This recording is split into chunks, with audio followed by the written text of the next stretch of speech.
जय हिंद मेरे युवा साथियों। आज एक बार फिर से स्वागत है आपका क्वालिटी एजुकेशन के इस बेहतरीन learning and life changing YouTube platform पर।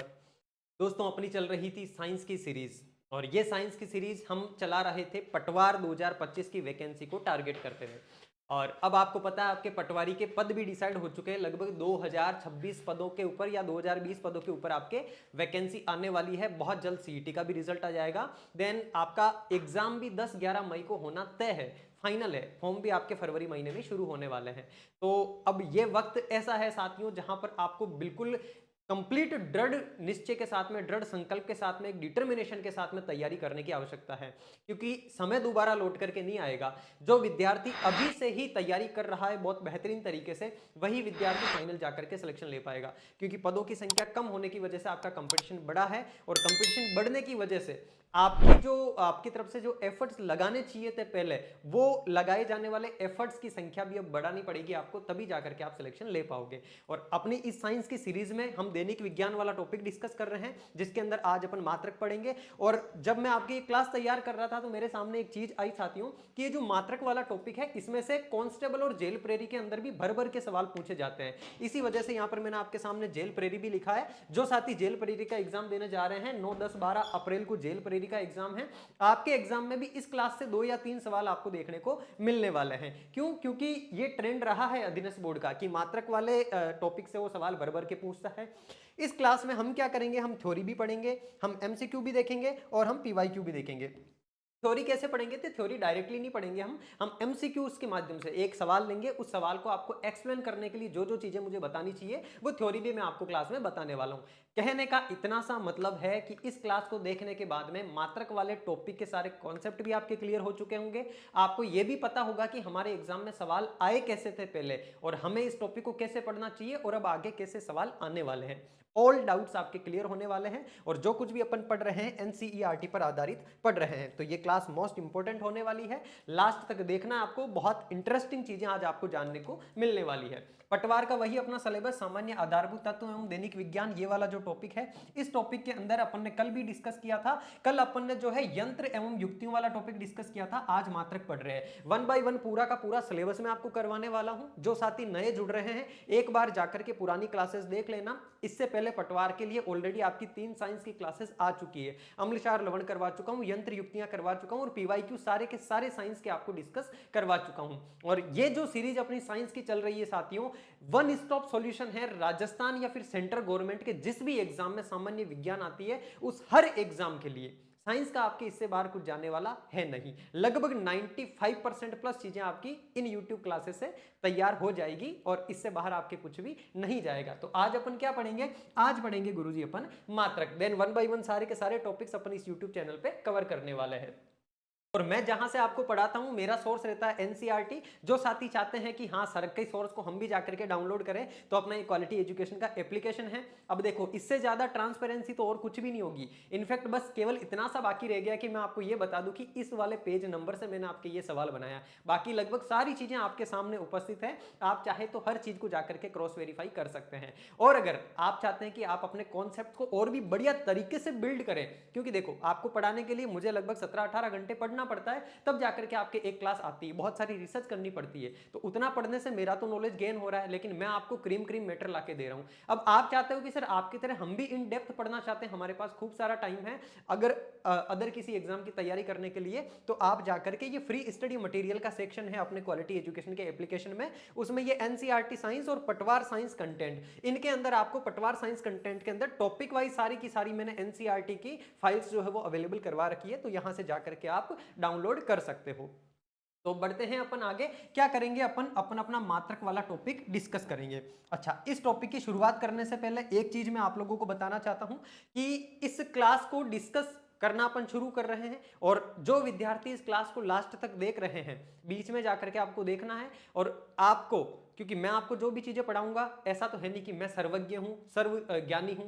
हो सकता है कुछ कुछ मिस्टेक्स मेरे अंदर भी रहे। तो आप में से जो विद्यार्थी मैं जो आपको पढ़ाऊं उसमें कुछ एक्स्ट्रा और एडेड ऑन करना चाहिए कि सर हम ये चीज इसमें और एक्स्ट्रा ऐड कर सकते हैं, एग्जाम के पॉइंट ऑफ व्यू से ये वाली चीज भी इंपॉर्टेंट हो सकती है। तो आपको आकर के कमेंट बॉक्स में कमेंट करके बताना मुझे क्लास देखने के बाद कि सर ये वाली चीजें और ऐड कर दो। और जो साथी कमेंट करेंगे उनमें से टॉप 5 स्टूडेंट्स, जो भी विद्यार्थी जिनका कमेंट अच्छा होगा, मुझे लगेगा कि हाँ यार इनकी ये चीजें वैल्यूएबल है और अन्य विद्यार्थियों के भी काम आ सकती है, उनके कमेंट को मैं लाइक करके पिन भी करवा दूंगा। और उसके अलावा टॉप 5 स्टूडेंट्स के कमेंट हम नेक्स्ट क्लास के अंदर डिस्कस भी करेंगे।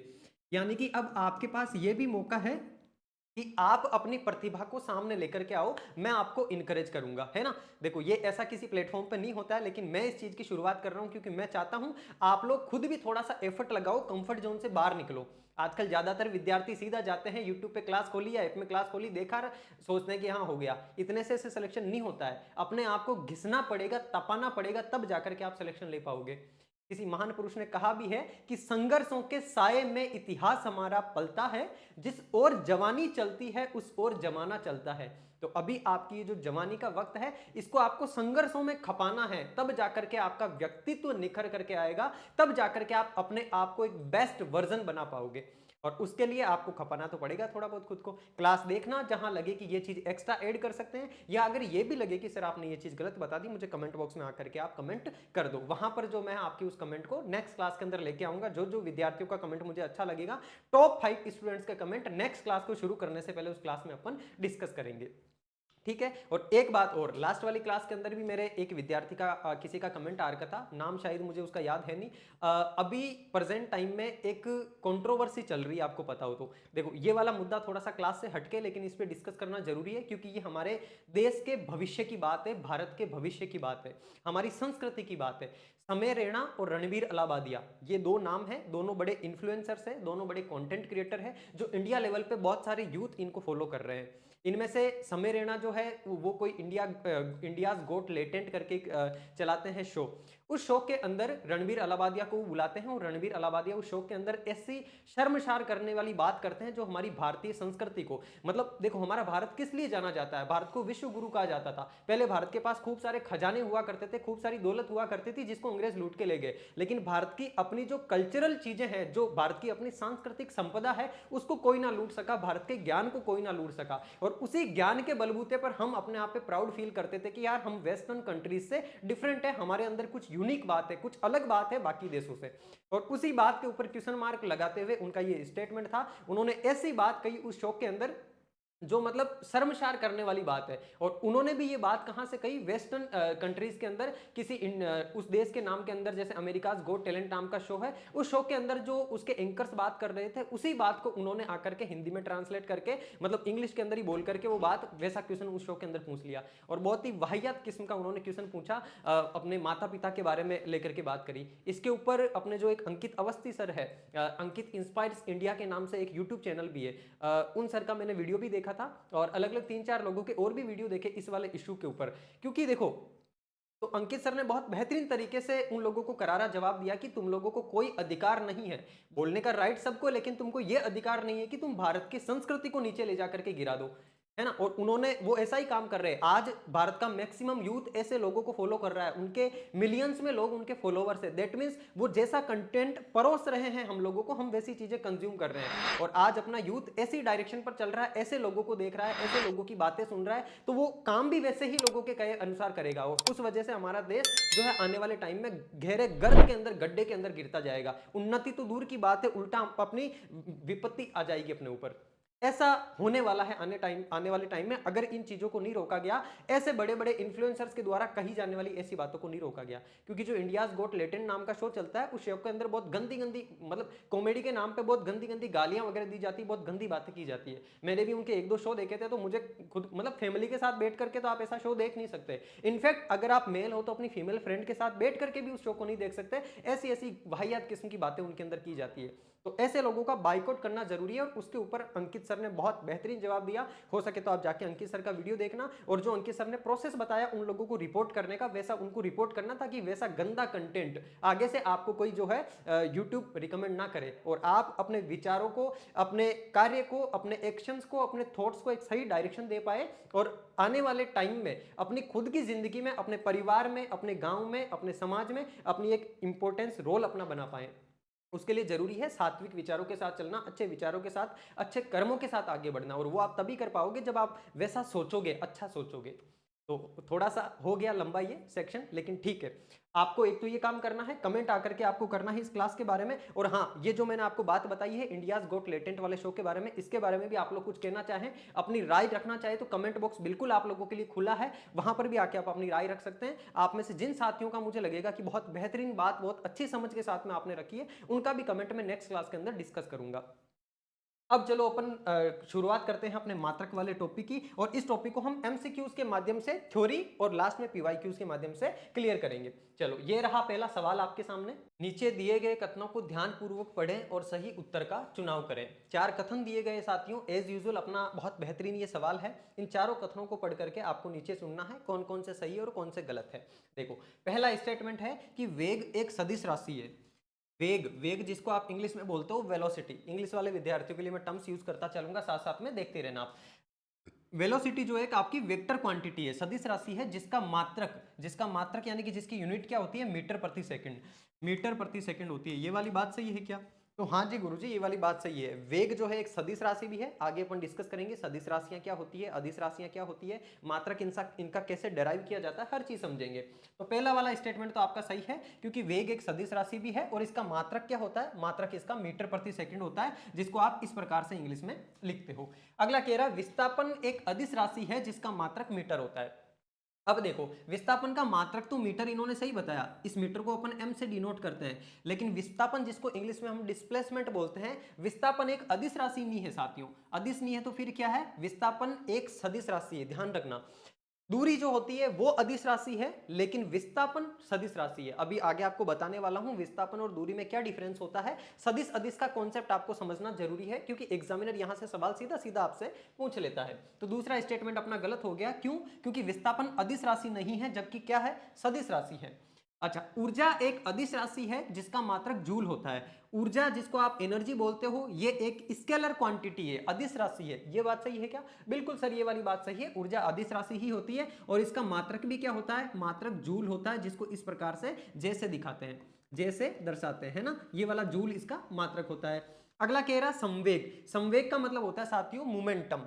ठीक है, ये मोमेंटम एक सदिश राशि है, यानी कि एक वेक्टर क्वांटिटी है, जिसका मात्रक क्या होता है, न्यूटन सेकंड होता है। और मात्रक की भी बात कर रहे हैं अपन, एसआई मात्रक की। एसआई का मतलब होता है सिस्टम इंटरनेशनल, यानी कि इंटरनेशनल लेवल पे एक सिस्टम बनाया हुआ है, उसी सिस्टम के आधार पर बहुत सारी क्वांटिटीज का मात्रक होता है। और एग्जामिनर जनरली आपसे एसआई मात्रक ही पूछता है हर एक चीज का। तो आगे अपन हर एक क्वांटिटी का, हर एक राशि का जो है वो एसआई मात्रक देखने वाले हैं। तो ये बात सही है क्या? तो बिल्कुल संवेग, संवेग को किससे डिनोट करते हैं अपन, संवेग को P से डिनोट करते हैं। P इज इक्वल्स टू होता है mv। संवेग बराबर होता है द्रव्यमान इंटू वेग, यानी कि जब द्रव्यमान को वेग से मल्टीप्लाई कर दिया जाता है तो वो जो क्वांटिटी बनती है वो अपनी संवेग कहलाती है। और ये संवेग एक स्केलर वेक्टर होता है, एक सदिश राशि होता है, ध्यान रखना। वेक्टर होता है ये, है ना, स्केलर नहीं, वेक्टर होता है। तो ये संवेग क्या है, एक सदिश राशि, यानी कि ये वाला स्टेटमेंट भी अपना सही है। अब इसमें से चुनाव करना है तो सही क्या हो जाएगा, तीसरा भी सही है। तो 1, 3 और 4 सही है। किसमें दिख रहा है 1, 3, 4? ऑप्शन नंबर बी, अपना ये वाला ऑप्शन सही है। अब यहां से आपके मन में बहुत सारे सवाल बन गए होंगे कि सर ये एसआई मात्रक क्या होता है, सदिश राशि क्या होती है, अदिश राशि क्या होती है, कैसे इनका मात्रक डिसाइड किया जाता है। इसके अलावा इनकी एक भुजा विमा भी निकाली जाती है साथियों, है ना। विमा को किससे डिनोट करते हैं, विमा को दर्शाते हैं एम, एल और टी से, जिसमें एम आपका होता है द्रव्यमान और टी, एल होती है आपकी लेंथ यानी कि लंबाई, और टी होता है आपका समय। आगे इसका भी कॉन्सेप्ट समझाने वाला हूं। तो अभी 1 बाय 1 पहले आप ये समझ लो कि सदिश राशियां क्या होती है। पहले अपन स्केलर क्वांटिटीज के बारे में बात करेंगे, वेक्टर क्वांटिटीज के बारे में बात करेंगे, उसके बाद में स्केलर क्वांटिटीज यानी कि अदिश राशियों के बारे में भी बात करेंगे। देखो क्या होती है सदिश राशि, बेसिकली अपने आसपास की बहुत सारी दैनिक जीवन में काम आने वाली जो चीजें होती है, उन चीजों का मेजरमेंट करने के लिए, नाप करने के लिए हम कुछ क्वांटिटीज का यूज करते हैं, कुछ चीजों को डिनोट करने के लिए। तो सदिश राशियां क्या होती है, ऐसी राशियां जिन राशियों के अंदर परिमाण के साथ में, यानी कि मैग्नीट्यूड के साथ में दिशा की भी आवश्यकता होती है। बिना दिशा के हम फाइनली उस राशि को डिनोट नहीं कर सकते।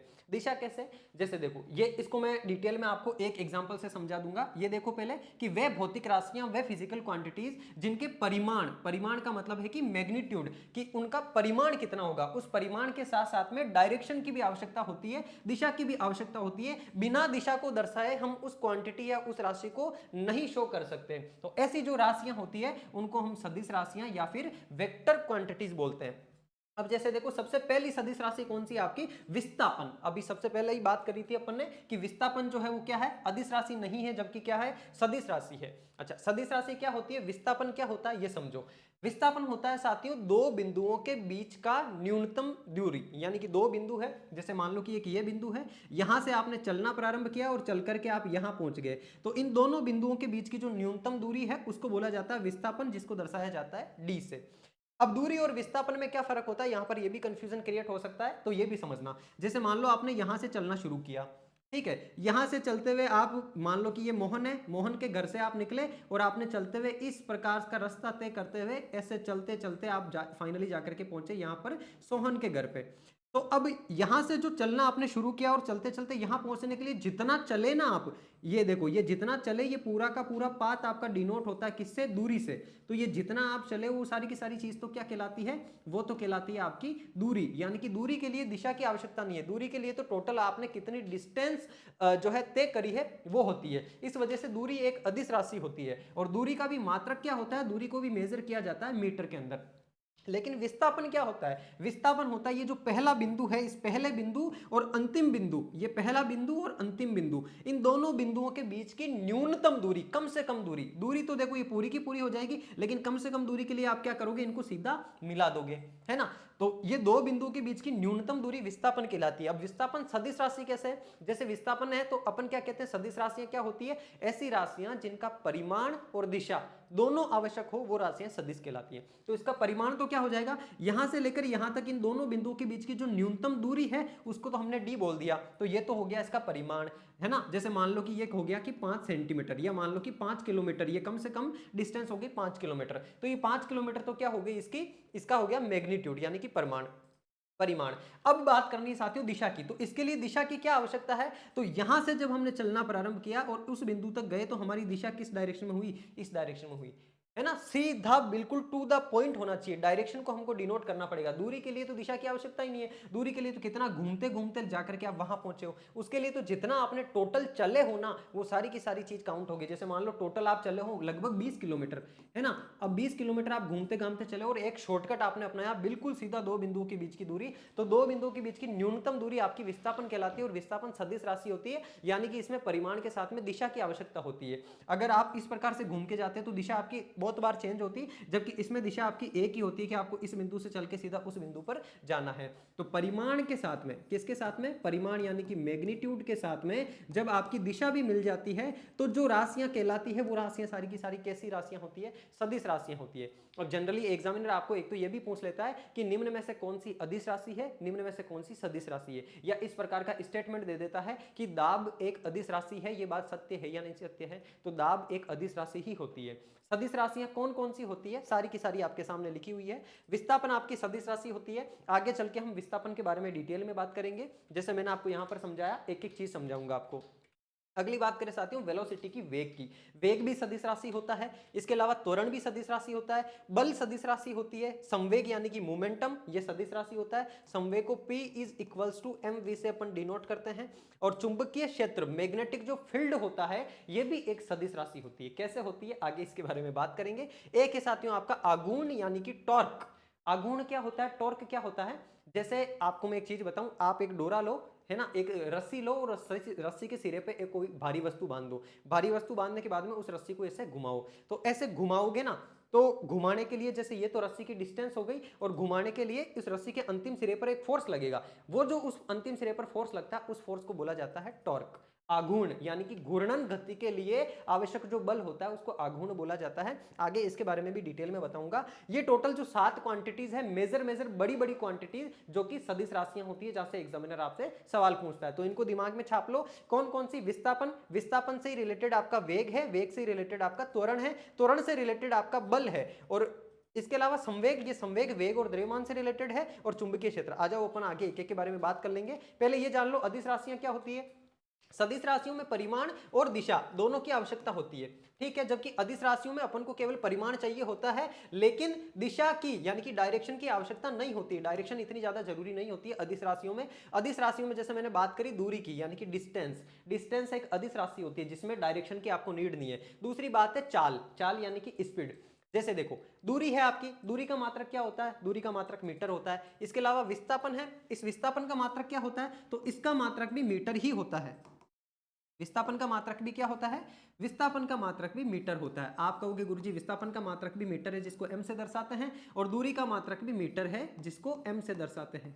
ठीक है, दोनों राशियों का मात्रक सेम है लेकिन दोनों राशियां हैं अलग अलग, एक आपकी सदिश है दूसरी अदिश है। सदिश अदिश का फर्क समझ गए। डायरेक्शन की आवश्यकता जहां होती है वो सदिश राशि है, डायरेक्शन की आवश्यकता नहीं है तो वो अदिश राशि है। अब देखो दूरी के लिए हमें डायरेक्शन की आवश्यकता ही नहीं है, दूरी तो आप जितना चले हो टोटल वो सारी की सारी दूरी आपकी जितना आपने चाल तय करी है वो सारी दूरी कहलाएगी। उसमें तो डायरेक्शन आपकी 1000 बार चेंज हुई है तो एक डायरेक्शन आप उसमें दिखा नहीं सकते। जबकि विस्थापन होता है दो बिंदुओं के बीच की कम से कम दूरी, है ना, दो बिंदुओं में कम से कम कितनी डिस्टेंस है वो वाला आपका विस्थापन कहलाता है। विस्थापन के लिए दिशा की आवश्यकता होती है। उसी प्रकार से आपकी वेलोसिटी यानी कि वेग होता है। वेग क्या होता है, वेग को v से डिनोट करते हैं। वेग इक्वल्स टू होता है साथियों x अपॉन टी, यानी कि प्रति एकांक समय में चली गई दूरी। अब देखो प्रति एकांक समय में तय किया गया विस्थापन, यहां पर दर्शाओगे आप इसको d अपॉन टी से।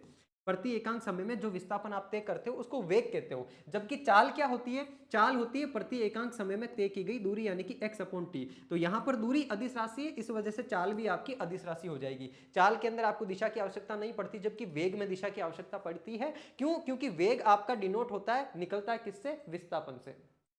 अगर आपको कहे कि आप जो गाड़ी चला रहे हो उस गाड़ी की चाल क्या है ना, जैसे आप मान लो कि अजमेर से रवाना हुए और आपको जाना जयपुर। जयपुर जाते टाइम रास्ते में बहुत सारे घुमाव भी आएंगे, उन सारे घुमावों को मिलाते हुए जयपुर पहुंचने के लिए फाइनली आप जितनी दूरी तय करोगे और जितना टाइम लगेगा उस दूरी में टाइम का भाग लगा करके आप निकालोगे, वो निकलेगी आपकी चाल, कि आपकी औसत चाल क्या थी। जबकि वेग क्या होता है, वेग होता है विस्थापन बटा समय, यानी कि दो बिंदुओं के बीच को तय करने के लिए जितना आपने डिस्प्लेसमेंट तय किया है, विस्थापन तय किया है।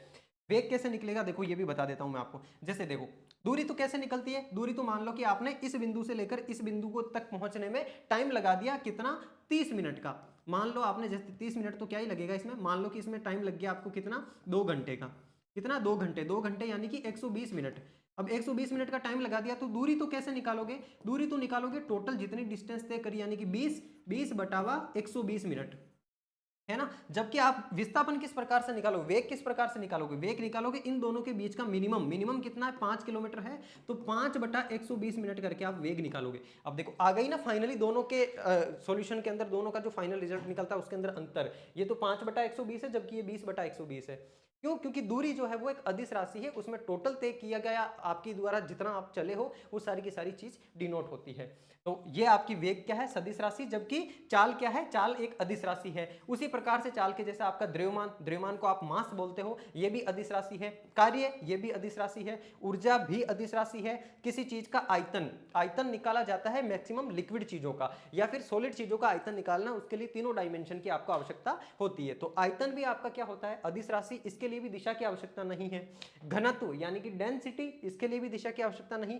तापमान, किसी भी चीज का टेम्परेचर आपको मेजर करना है उसके लिए भी आपको दिशा की आवश्यकता नहीं, अदिश राशि है। दाब, ये भी आपकी अदिश राशि है। तो ये सारी की सारी अदिश राशियां हैं। अब कुछ तो सदिश राशियां हैं, कुछ अदिश राशियां हैं, इनको कॉपी के अंदर छाप करके रख लो, नोट्स बना लो बढ़िया तरीके से। मेरे खुद के जो मैंने 11th-12th क्लास में पढ़े थे उन सारे नोट्स को भी मैंने खंगाला आपके लिए, पूरी की पूरी एनसीईआरटी देखी, क्या क्या चीजें नई ऐड हुई है, कौन कौन से मात्रक नए ऐड हुए हैं, सारी चीजें आपके लिए ऐड कर दी है। Full flash one stop solution है मात्र के लिए ये वाली क्लास आपकी, हर चीज यहां से आप क्लियर करके जाओगे। तो सदिश राशियां अदिश राशियां हो गई। अब आगे अपन समझते हैं कि इन राशियों का, जैसे मैं दूरी के लिए बोल रहा हूं ना कि दूरी के लिए मात्रक मीटर है, द्रव्यमान के लिए मैं बोल रहा हूं कि इसके लिए मात्रक किलोग्राम, यानी कि इसको किलोग्राम में मेजर किया जाता है। तो ये कौन डिनोट करता है, कौन डिसाइड करता है साहब कि इसका मात्रक, दूरी को आप मीटर में मापोगे, हैं, आयतन को आप लीटर में मापोगे, इसके अलावा द्रव्यमान को आप किलोग्राम में मापोगे, धारा को आप एम्पियर में मापोगे, ये चीजें डिसाइड कौन करता है साहब। तो देखो मेरे प्यारे साथियों, बेसिकली इंटरनेशनल लेवल पर यानी कि ग्लोबल लेवल पर, अंतरराष्ट्रीय लेवल पर हर एक चीज को इक्वलिटी प्रदान करने के लिए और सारी चीजों को आपस में लिंक करने के लिए हमें ये इस चीज की जरूरत पड़ी, क्योंकि आज आपको पता है पूरा का पूरा संसार आपस में लिंक है। तो लिंक है तो हर एक चीज के मात्रक को समान रखने की आवश्यकता है।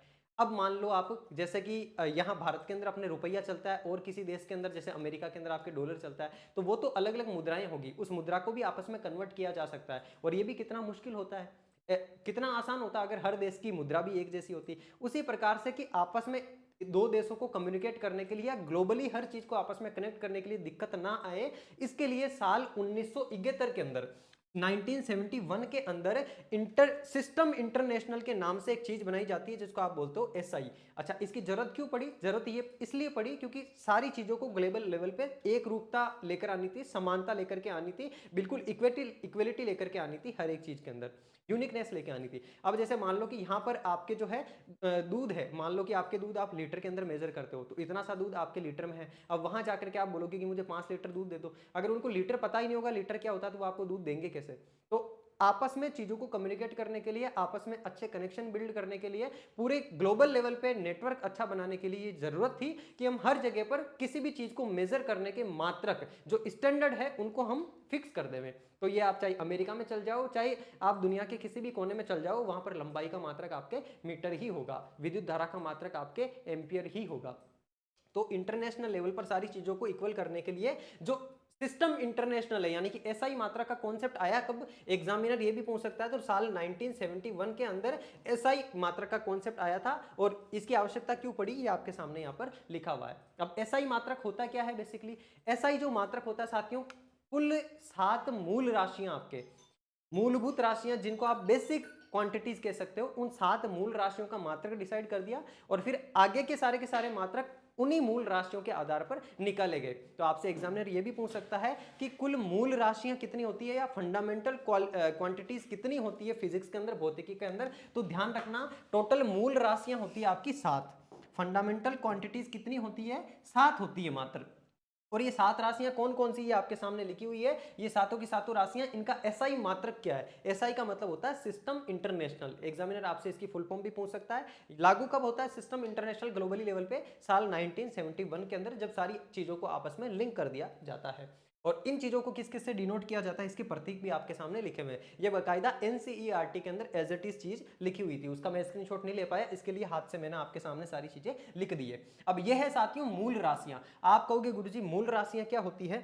तो मूल राशियां वो होती है साथियों जिनको आप आगे चेंज नहीं कर सकते, यानी कि ये राशि है तो लंबाई को आप लंबाई से ही डिनोट करोगे।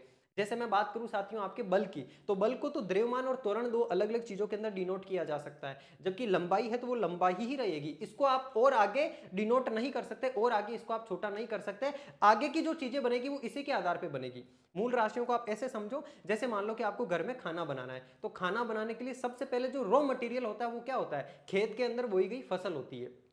खेत में आप जो बीज डालोगे, बीज से जो फसल निकलेगी वो रॉ मटेरियल होता है। उस रॉ मटेरियल को ले जाकर के आप आगे उसके बहुत सारे प्रोडक्ट बना सकते हो। तो जो बाद में चीजें बनती है वो सारी व्युत्पन्न चीजें होती है, वो जनरेटिव चीजें होती है, उनको जनरेट किया जाता है। बाकी मूल चीज तो क्या है? मूल चीज तो जो नेचर से हमें प्राप्त हुई है, धरती से सीधे प्राप्त हुई है, वो मूल चीज है। जैसे मान लो आलू आपको धरती से सीधा प्राप्त हुआ तो वो हो गया मूल, है ना। अब उस आलू के आप आगे जाकर के चाहे चिप्स बनाओ, चाहे आलू की आप सब्जी बनाओ, चाहे आलू के आप लेस बनाओ, अलग अलग चीजें बन सकती है, तो वो सारी चीजें उसके व्युत्पन्न हो जाएगी। इसी प्रकार से इंटरनेशनल लेवल पर कुल 7 क्वांटिटीज को मूल राशियों की संज्ञा दी गई। वो मूल राशियां कौन कौन सी आपको ये भी पता होना चाहिए, मोस्ट इंपोर्टेंट है। मूल राशियां कितनी होती है ये भी पूछा जा सकता है, कौन कौन सी होती है ये भी पूछा जा सकता है, किस मूल राशि का मात्रक क्या होता है ये भी पूछा जा सकता है। तो देखो, सबसे पहले हम बात करें साथियों लंबाई की। ठीक है, लंबाई आपकी मूल राशि, लंबाई किस काम में आती है? दो चीजों के बीच की दूरी को मापने के लिए। अब ये लंबाई अलग अलग तरीके से अलग अलग जगह पर काम आती है। और लंबाई का एसआई मात्रक क्या होता है? तो एसआई मात्रक होता है इसका मीटर।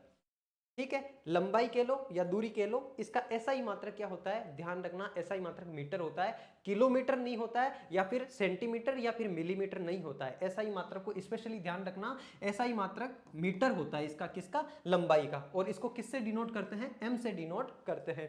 और यही रीजन है कि आगे अपन जितनी भी चीजें पढ़ेंगे उनके अंदर लंबाई का मात्रक अपन मीटर ही यूज करेंगे। अब मीटर से आगे अपन किलोमीटर निकाल सकते हैं, है ना, क्योंकि होता है ना 1 किलोमीटर के अंदर 1000 मीटर होते हैं, वो आगे अपन उनको डिराइव कर सकते हैं, आगे उनको और स्पेसिफिकेशन के लिए बांट सकते हैं। लेकिन जो मूल चीज है वो मूल चीज तो लंबाई का मात्रक मीटर ही है। दूसरा होता है साथियों द्रव्यमान। अब द्रव्यमान का मूल मात्रक क्या होता है? इसका मूल मात्रक होता है किलोग्राम। आप कहोगे गुरुजी इसको भी तो ग्राम होना चाहिए था, लेकिन ये इस इंटरनेशनल लेवल पे डिसाइड की हुई चीज है। द्रव्यमान का एसआई मात्रक क्या होता है? किलोग्राम होता है, जिसको दर्शाते हैं केजी से। इसके अलावा एक देखो समय, समय यानी कि टाइम। टाइम का मूल मात्रक क्या होता है? टाइम का मूल मात्रक होता है सेकंड। मिनट या फिर घंटा नहीं होता है, क्या होता है सबसे छोटा सेकंड। अब सेकंड से भी छोटे होती है मिली सेकंड, माइक्रो सेकंड, लेकिन सेकंड को माना है एसआई मात्रक किसका, टाइम का, और जिसको अपन दर्शाते हैं किससे हैं, एस से दर्शाते हैं। अगली है आपकी मूल राशियों में विद्युत धारा। विद्युत धारा इलेक्ट्रिक करंट जिसको आप बोलते हो, है ना। द्रव्यमान को क्या बोलते हो, मास बोलते हो, समय को आप टाइम बोलते हो, और विद्युत धारा यानी कि इलेक्ट्रिक करंट। इलेक्ट्रिक करंट का एसआई मात्रक क्या है, तो एसआई मात्रक इसका है एम्पियर, और इस एम्पियर को डिनोट करते हैं अपन ए से। अगला है आपके सामने तापमान। तापमान का एसआई मात्रक क्या है, केल्विन है, छाप के रख लेना। तापमान का मात्रक एक फ़ारेनहाइट भी होता है, एक तापमान का मात्रक सेल्सियस भी होता है, लेकिन एसआई मात्रक क्या है, एसआई मात्रक जो है आपके केल्विन होता है। जैसे अपनी इंसान का शरीर है, इंसान के शरीर का जनरली तापमान कितना होता है, हम कहते हैं सर 37 डिग्री सेंटीग्रेड होता है। अब वो डिग्री सेंटीग्रेड जो है वो बेसिकली सेल्सियस होता है। अब हम तो तापमान को किस में मेजर कर रहे हैं, हम तो सेंटीग्रेड या फिर सेल्सियस के अंदर मेजर कर रहे हैं, जबकि इंटरनेशनल लेवल पर एसआई मात्रक क्या है, एसआई मात्रक तापमान का केल्विन है। तो केल्विन को आपस में बदला कैसे जा सकता है, सेंटीग्रेड, फ़ारेनहाइट, केल्विन, आगे उसके बारे में भी बात करेंगे जब अपन तापमान को डिटेल में पढ़ेंगे। तो ये ध्यान रखो, तापमान का एसआई मात्रक क्या होता है, केल्विन होता है, जिसको के से अपन डिनोट करते हैं। और पदार्थ की मात्रा यानी कि जो आपके सब्सटेंस होता है, उस सब्सटेंस की क्वांटिटी कितनी है, उस पदार्थ की मात्रा को डिनोट करने के लिए मात्रक होता है एसआई मात्रक मोल। ठीक है, और इस मोल को अपन डिनोट करते हैं MOL, इस प्रकार से डिनोट करते हैं। अगला है आपके सामने ज्योति तीव्रता, और ज्योति तीव्रता का एसआई मात्रक होता है साथियों कैंडेला, जिसको CD से डिनोट करते हैं। आप कहोगे सर ज्योति तीव्रता होती क्या, समझ नहीं आया। जैसे लंबाई, द्रव्यमान, समय, ये तो सबको पता है जनरली क्या होता है, तापमान भी सबको पता है। विद्युत धारा क्या होती है, बेसिकली आपके घरों के अंदर जो लाइट आने के लिए तार होते हैं, उन तारों के अंदर करंट फ्लो कर रहा होता है, आवेश फ्लो कर रहे होते हैं। आवेश जिस डायरेक्शन में जाते हैं उसके विपरीत दिशा में विद्युत धारा प्रवाहित होती है, और वो जो विद्युत धारा होती है उस विद्युत धारा को एम्पियर में मेजर किया जाता है, और ये विद्युत धारा क्या है, मूल राशि है। इसके अलावा पदार्थ की मात्रा, यानी कि जैसे मान लो कि आपको पदार्थ की मात्रा को मेजर करना है, इसको मेजर किया जाता है मोल में। और ये पदार्थ की मात्रा अपन केमिस्ट्री के अंदर जनरली पढ़ते हैं, केमिस्ट्री के अंदर ज्यादातर मोल वाला कॉन्सेप्ट जो है वो अपन यूज करते हैं। केमिस्ट्री के अंदर जितने भी पदार्थ वगैरह होते हैं उन पदार्थों की मात्रा को मोल में डिनोट किया जाता है। एक ये चीज अलग है, ध्यान रखना, द्रव्यमान अलग चीज है, किलोग्राम। द्रव्यमान में और पदार्थ की मात्रा में डिफरेंस है। ये पदार्थ की मात्रा को डिनोट करने के लिए अपन मोल यूज कर रहे हैं। एक है आपके सामने ज्योति तीव्रता। ज्योति तीव्रता यानी कि ल्यूमिनस इंटेंसिटी। जो ल्यूमिनस इंटेंसिटी होती क्या है, इसको आप ऐसे समझो कि कितना ज्यादा उजाला है, जैसे आपके सामने जितना ज्यादा उजाला होगा ज्योति तीव्रता का मान उतना ही अधिक होगा। ज्योति का मतलब तो समझते हो, प्रकाश, तीव्रता का मतलब इंटेंसिटी, यानी कि जो ल्यूमिनस इंटेंसिटी होती है, प्रकाश कितना तेज है, ये चीज दर्शाने के लिए होती है आपकी ज्योति तीव्रता। जैसे सूर्य है, सूर्य का प्रकाश बहुत ज्यादा तेज होता है तो उसकी ज्योति तीव्रता बहुत ज्यादा होगी। आपके घर में जैसे दीपक जलता है, दीपक की ज्योति तीव्रता कम होती है, जबकि अगर ये लाइट जल रही है तो लाइट की ज्योति तीव्रता ज्यादा होती है। तो वो ज्योति तीव्रता को मेजर करने के लिए आपके इसका ऐसा ही मात्रक होता है कैंडला, और कैंडला को अपन डिनोट करते हैं C और D से, CD से इसको डिनोट करते हैं। अब यहां से अपन जो ये टोटल सदिश राशियां पढ़ी थी ना अपन ने, ये जितनी भी सदिश राशियां पढ़ी थी, इन सदिश राशियों को अपन एक एक करके समझेंगे अच्छे से, है ना। और उसके बाद में अपन आगे अपने क्वेश्चन करेंगे। आप चिंता मत करो, ऐसा नहीं है कि केवल थ्योरी है, थ्योरी के बाद में आपको क्वेश्चन भी देखने को मिलेंगे, है ना। बहुत सारे क्वेश्चन जो पिछले ईयर्स के आए हुए सवाल है वो भी अपन सोल्व करेंगे। इसके अलावा मैं स्पेशली आपको कुछ ऐसे सवाल भी करवाऊंगा जो आपके कॉन्सेप्ट भी क्लियर करवाएंगे। तो ये सारी की सारी चीजें अपन पढ़ने वाले हैं 1 by 1। बस आप कमर कस के बैठे रहो, पेन कॉपी हाथ में लेकर के जो जो चीजें बता रहा हूं उनको हाथों हाथ कॉपी के अंदर नोट करते रहो। और दूसरी बड़ी बात कि इस क्लास की पीडीएफ आपको कहां मिलेगी, तो इसकी पीडीएफ भी आपको अपने टेलीग्राम चैनल पे मिलेगी। क्वालिटी एजुकेशन RS के नाम से अपना टेलीग्राम चैनल है, जाकर के वो टेलीग्राम चैनल भी ज्वाइन कर लेना। ये देखो ऊपर लिखा हुआ है क्वालिटी एजुकेशन RS, यही वाला नाम जाकर के टेलीग्राम पे आप सर्च करोगे आपको अपना चैनल मिल जाएगा। तो आ जाओ, बढ़ते हैं अपन आगे किसकी ओर, अपनी सदिश राशियों की ओर। तो ये रही सदिश राशियां, यानी कि वेक्टर क्वांटिटीज, इंग्लिश में सदिश राशियों को वेक्टर क्वांटिटीज बोलते हैं। और क्या क्या है, तो सबसे पहली सदिश राशि अपने सामने थी विस्थापन। विस्थापन में आपको समझा चुका हूं, दो बिंदुओं के बीच की न्यूनतम दूरी को विस्थापन बोलते हैं, जिसको D से डिनोट करते हैं। और विस्थापन का SI मात्रक क्या होता है, तो SI मात्रक विस्थापन का मीटर होता है। SI मात्रक क्लियर, SI का मतलब सिस्टम इंटरनेशनल, यानी कि इंटरनेशनल लेवल पर जिस चीज को मेजर किए जाने के लिए जो इकाई या जो यूनिट अपन ने डिसाइड करी है वो उसका SI मात्रक होगा, ये होता है मीटर। इसके अलावा और क्या मात्रक होते हैं, और किलोमीटर भी हो सकता है, सेंटीमीटर भी हो सकता है, इनको आपस में अपन चेंज कर सकते हैं। अब आपको एक टास्क देके जा रहा हूं, मुझे आप ये बताओगे कि ये किलोमीटर, सेंटीमीटर और ये मीटर, और एक और होता है मिलीमीटर, एक होता है माइक्रोमीटर, एक होता है नैनोमीटर। इन सबको मुझे आप कमेंट बॉक्स में आकर के लिख के दोगे। जैसे देखो 1 किलोमीटर के अंदर क्या होता है, 1 किलोमीटर के अंदर आप कहोगे गुरुजी 1000 मीटर होता है, और 1 मीटर में कितना सेंटीमीटर होता है, तो 100 सेंटीमीटर होता है, और 1 सेंटीमीटर में कितना मिलीमीटर होता है, तो 10 मिलीमीटर होता है। इस प्रकार से किलोमीटर से लेकर के नैनोमीटर तक सारी की सारी आपस में जो चीजें लिंक है, वो चीजें आप मुझे आकर के कमेंट बॉक्स में कमेंट करके बताओगे। थोड़ी सी मेहनत करो, है ना, इतना कंफर्ट जोन में मत बैठो, ताकि आपको भी थोड़ी सी क्लैरिटी आए। सारी चीजें टीचर्स के ऊपर डिपेंडेंट मत रहो। मैं चाहूं तो सारी चीजें आपको बता दूं, लेकिन वो एक तरीके से सब कुछ आपको परोस दिया जाएगा, उससे आपकी मेहनत करने की आदत ही खत्म हो जाएगी। तो वैसा नहीं करना है, थोड़ी थोड़ी मेहनत भी बीच में आप करते रहो। ये चीज आकर के मुझे कमेंट बॉक्स में बता दो। तो विस्थापन क्या है, एक चीज ये समझ आई। विस्थापन क्या है, विस्थापन सदिश राशि है, यानी कि ये एक वेक्टर क्वांटिटी है। विस्थापन होता क्या है, दो बिंदुओं के बीच की न्यूनतम दूरी को अपन विस्थापन कहते हैं। दूरी अलग चीज है, दूरी अदिश राशि है, और दो बिंदुओं के बीच की जो मिनिमम डिस्टेंस होगी, जिसको डी से अपन डिनोट करते हैं, ऐसा ही मात्रक इसका क्या होता है, मीटर होता है। एग्जामिनर यहां से सीधा सीधा सवाल पूछ सकता है, विस्थापन का ऐसा ही मात्रक क्या होता है। ऑप्शन में किलोमीटर भी मिलेगा, मीटर भी मिलेगा, सेंटीमीटर भी मिलेगा। तो ध्यान रखना मीटर, क्योंकि लंबाई का ऐसा ही मात्रक क्या होता है, मीटर होता है। और विस्थापन क्या मेजर कर रहा है, एक तरीके से दो बिंदुओं के बीच की लंबाई ही तो मेजर कर रहा है। अभी जैसे मेरे हाथ में ये पेन है, इस पेन का मैं कहूं कि इस पेन को मेजर करने के लिए कौन सा ऐसा ही मात्रक मैं यूज करूंगा, बताओ, किलोग्राम यूज करूंगा, या फिर मीटर यूज करूंगा, या फिर एम्पियर यूज करूंगा। तो ये तो इस पेन की तो मुझे लंबाई मेजर करनी पड़ेगी ना, इस बिंदु और इस बिंदु के बीच की, यानी कि लंबाई को मेजर करने के लिए अपन मीटर यूज करते हैं। दैट मींस इसको मेजर करने के लिए, या इसकी लेंथ मेजर करने के लिए अपन किसका, मीटर का यूज करेंगे। क्यों, क्योंकि मीटर आपका ऐसा ही मात्रक है। अगली क्वांटिटी आपके साथियों वेलोसिटी। वेग क्या होता है, वेग भी बता चुका हूं। वेग होता है आपका विस्थापन बटा समय। विस्थापन को डी से डिनोट करते हैं, समय को टी से डिनोट करते हैं। यानी कि प्रति एकांक समय में तय किया गया विस्थापन आपका क्या कहलाता है, वेग कहलाता है। यही बात इसमें लिखी हुई है, वेग किसी वस्तु के विस्थापन की दर कहलाती है। जहां पर भी साथियों दर आ जाता है ना, दर आते ही आप समझ जाया करो वहां पर समय की भी बात की गई है ना। कहते हैं ना कि किस दर से जो है आपके शरीर में वायरस वृद्धि कर रहा है। अपन कहते हैं कि प्रति सेकंड इतने वायरस बढ़ रहे हैं, है ना। तो दर की बात आती है प्रति सेकंड भी वहां पर अपना आप यूज हो जाता है। तो प्रति सेकंड तय किया गया विस्थापन ही क्या कहलाता है, वेग कहलाता है।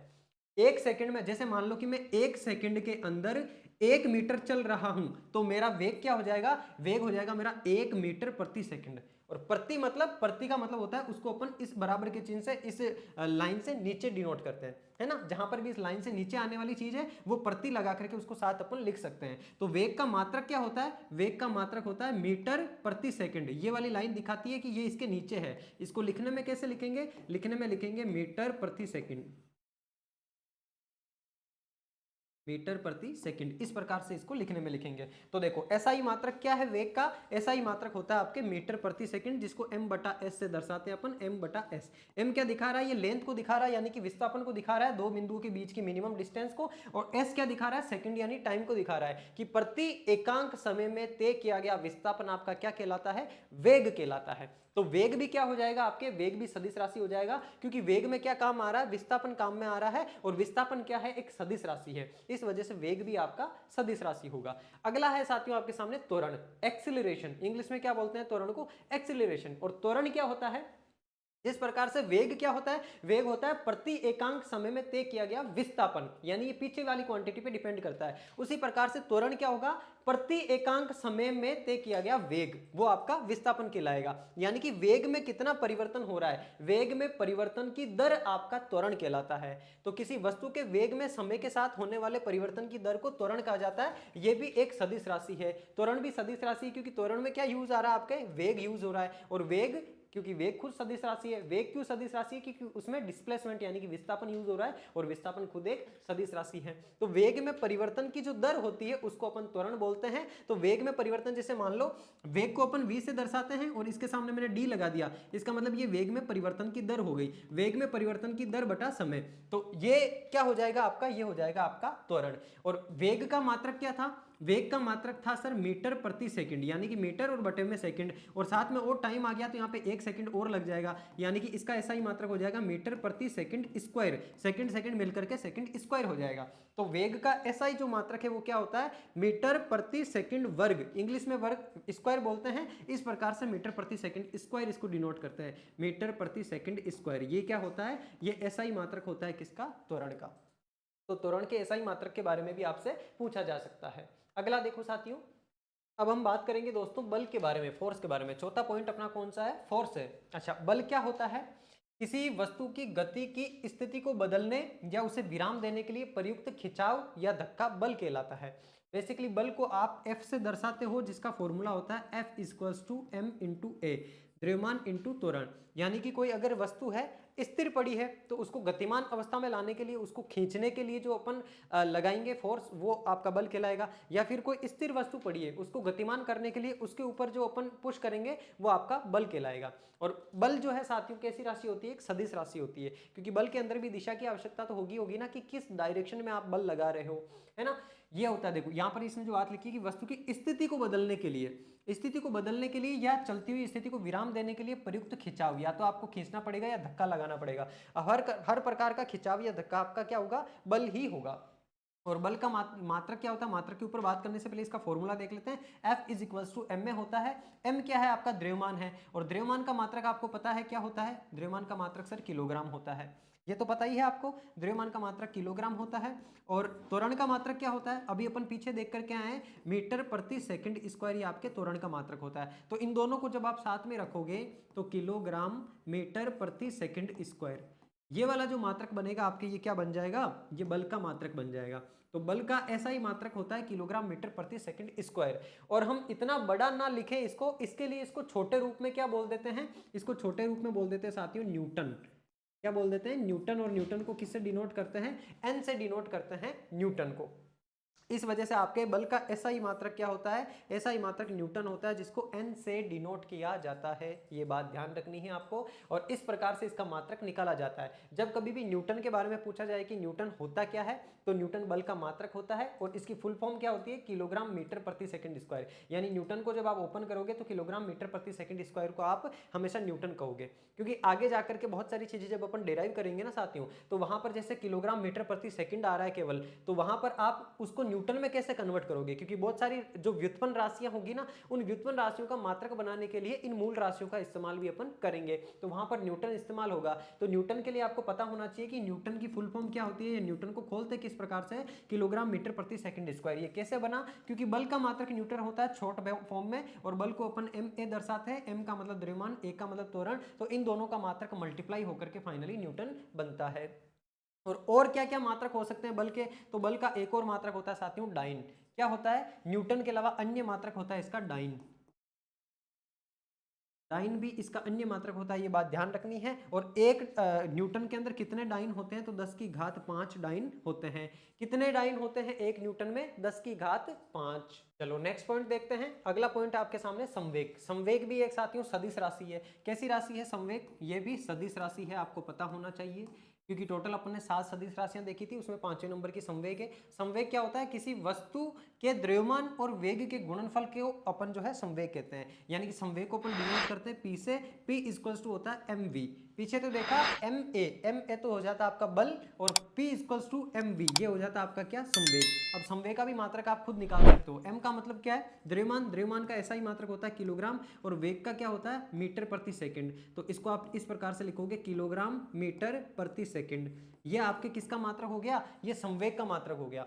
अच्छा, इसको तो ऐसा ही मात्रक अपन क्या बोल देंगे संवेग का? तो संवेग का जो ऐसा ही मात्रक है वो हो जाएगा किलोग्राम मीटर/सेकंड। यानी कि इस प्रकार से लिख दोगे आप इसको, किलोग्राम मीटर, और साथ में नीचे लिख दोगे आप S, यानी कि किलोग्राम मीटर/सेकंड संवेग का ऐसा ही मात्रक हो गया।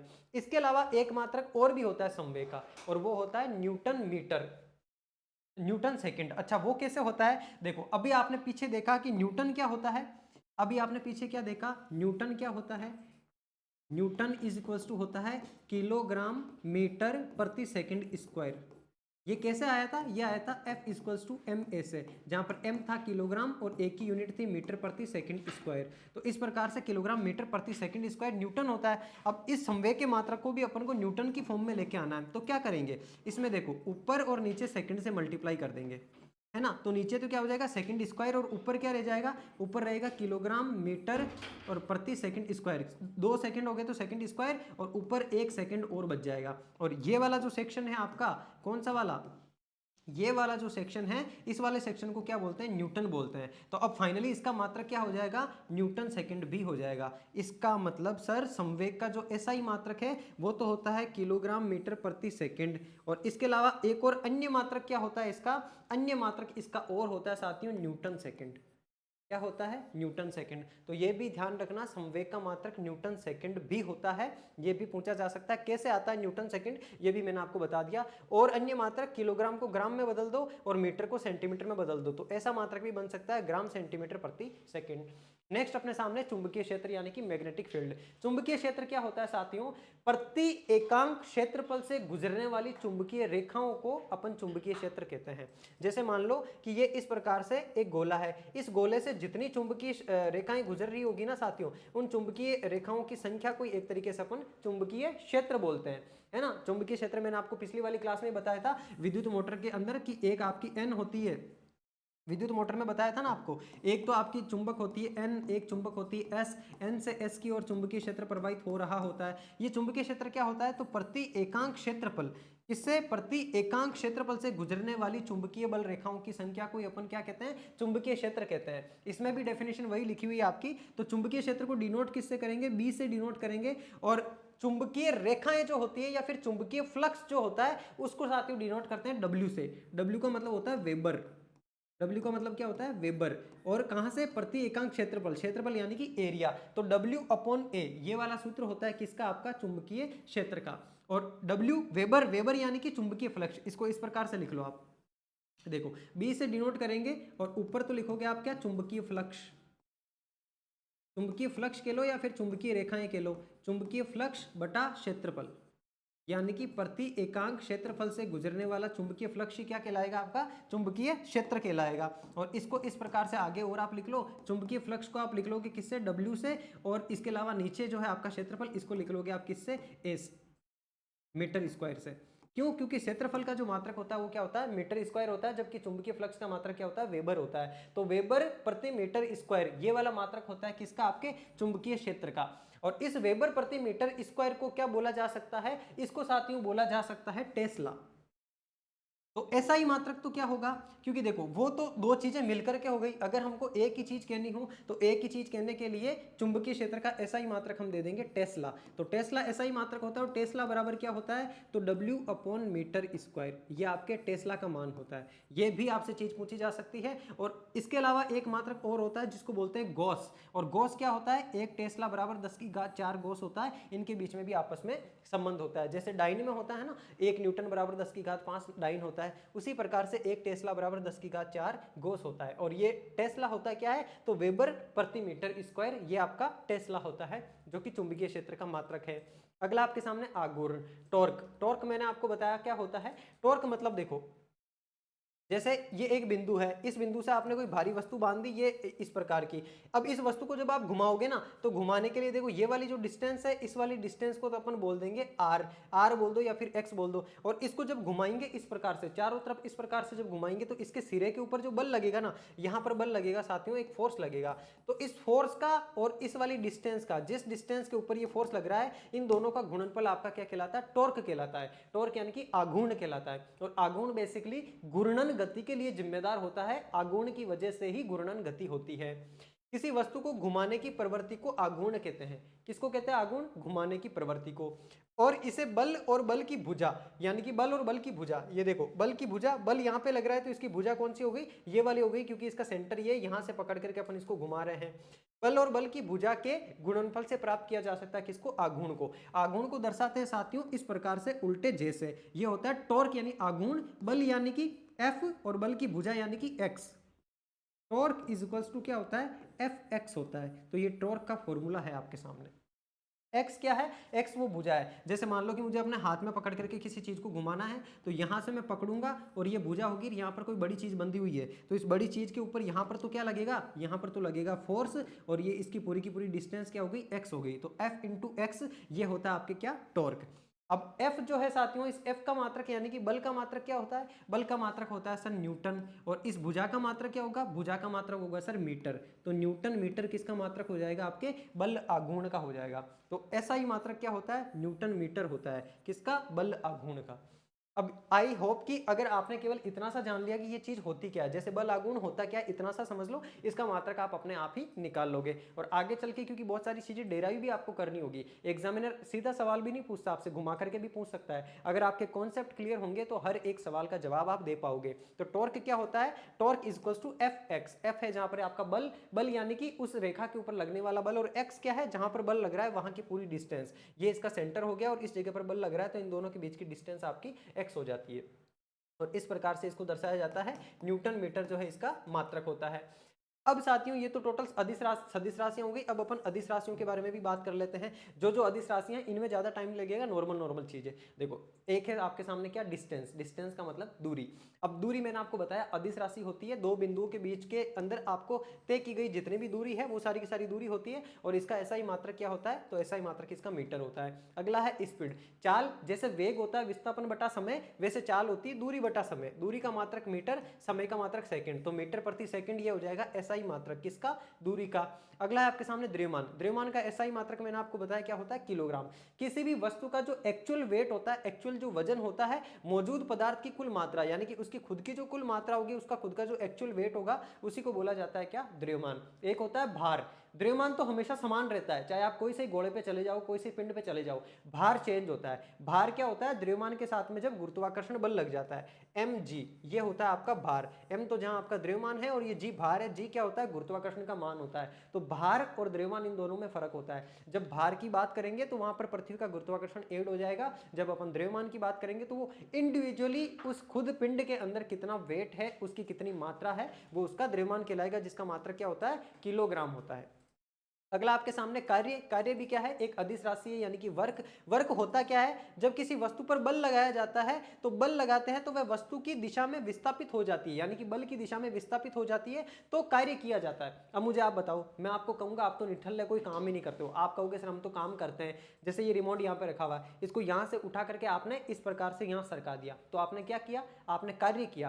कार्य क्या किया, इस रिमोट के ऊपर आपने बल लगाया, तो इस प्रकार से बल लगा रहे हो, बल लगाने की वजह से क्या हो रहा है, इसकी स्थिति में परिवर्तन हो रहा है, यानी कि विस्थापित हो रहा है अपनी जगह से। तो जो बल लगा रहे हैं वो बल, और इस बल की वजह से इसकी स्थिति में कितना परिवर्तन आया, इन दोनों के गुणनफल को ही कार्य बोला जाता है। तो W इज इक्वल्स टू क्या होता है, W is equals to F X भी बोल सकते हो आप, W is equals to F X. यहाँ पर F तो क्या है, F तो बल है, और X क्या है, इस बल की वजह से उस स्थिति में, वस्तु की स्थिति में कितना परिवर्तन आया। लेट सपोज यहाँ पे एक बक्सा रखा हुआ है, इस बक्से के ऊपर आपने बल लगाया क्या, F बल लगाने की वजह से ये बक्सा खिसकते खिसकते यहाँ तक आ गया, तो खिसकते खिसकते इसने जो डिस्टेंस तय करी वो x हो जाएगी, और लगाया गया बल F हो जाएगा, तो F गुणा x, ये क्या हो जाएगा, कार्य हो जाएगा। क्या हो जाएगा, कार्य हो जाएगा। और कार्य का मात्रक क्या होता है, कार्य का एसआई मात्रक होता है जूल। क्या होता है एसआई मात्रक, कार्य का एसआई मात्रक होता है आपका जूल, ये रहा जूल। ठीक है, अच्छा ये जूल कैसे आता है, तो जूल देखो यहाँ पर ये बल है, बल का मात्रक तो हो जाएगा आपका न्यूटन, और ये दूरी है, दूरी का मात्रक हो जाएगा मीटर, तो न्यूटन मीटर ही क्या होता है, जूल, यानी कि जूल बराबर क्या होता है, जूल बराबर होता है न्यूटन मीटर। कार्य का मात्रक ऐसा ही मात्रक तो क्या होगा, जूल। जैसे आपके पीछे आपने टॉर्क में पढ़ा था, टॉर्क का ऐसा ही मात्रक क्या होता है, उसी प्रकार से इसके अंदर भी होगा आपके, इधर आओ, टॉर्क का एसआई मात्रक न्यूटन मीटर ही होता है।